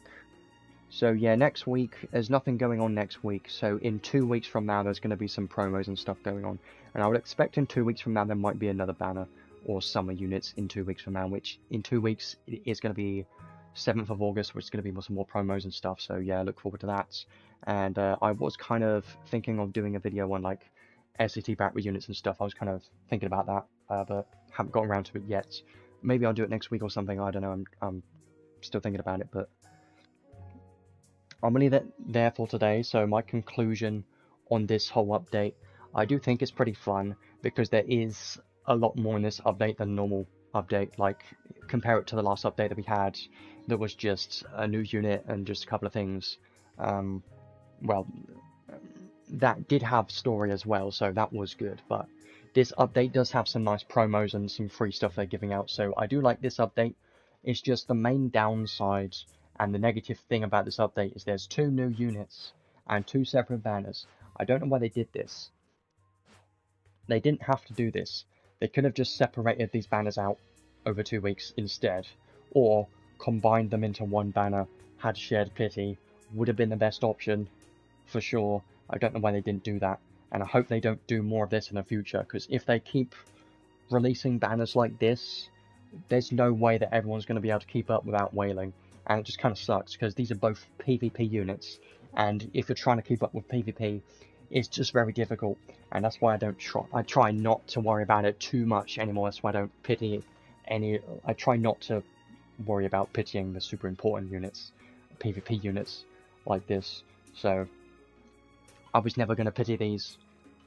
So I was just going to say that, but yeah, it does suck that these units are released at the same time. What do I think of these units? I think they're quite good. I do think they're both very good, but they are both heavily PvP focused units, and if you don't care about arena or guild battles at all, which is the majority of the endgame content by the way, then you don't need to pull any of these units really, because they don't really provide much to your account apart from PvP. So I do think the Fairy King provides more than Ruuto in PvE content, because he has his charisma so he does have some usefulness there, which he can pair with other earth damage dealers in your team if you really want to, like Shiftlenius with Sandworm is the biggest combo that I can think of that's going to be very nice. So I do think if you care more about PvE, then Fairy King's going to be a bit better for sure, but they're both more PvP focused units, and honestly, out of all of the current banners, Ascended Roland is going to be the better PvE unit available right now. If you don't have a good PvE unit yet, then Ascended Roland is probably going to be your best bet right now. So I would recommend to try and get him if you don't have like Sholtir or Callan. If you don't have those, then I think you should probably try to get Roland if you can, because having at least one top tier physical damage dealer is going to be quite important to be able to reach higher stages in like crest bosses and stuff like that. So I think Roland's definitely going to be, this banner is going to be the one you're going to want to go for if you don't have those top tier physical damage dealers yet, and you don't have them yet, then I feel like this is going to be a good banner.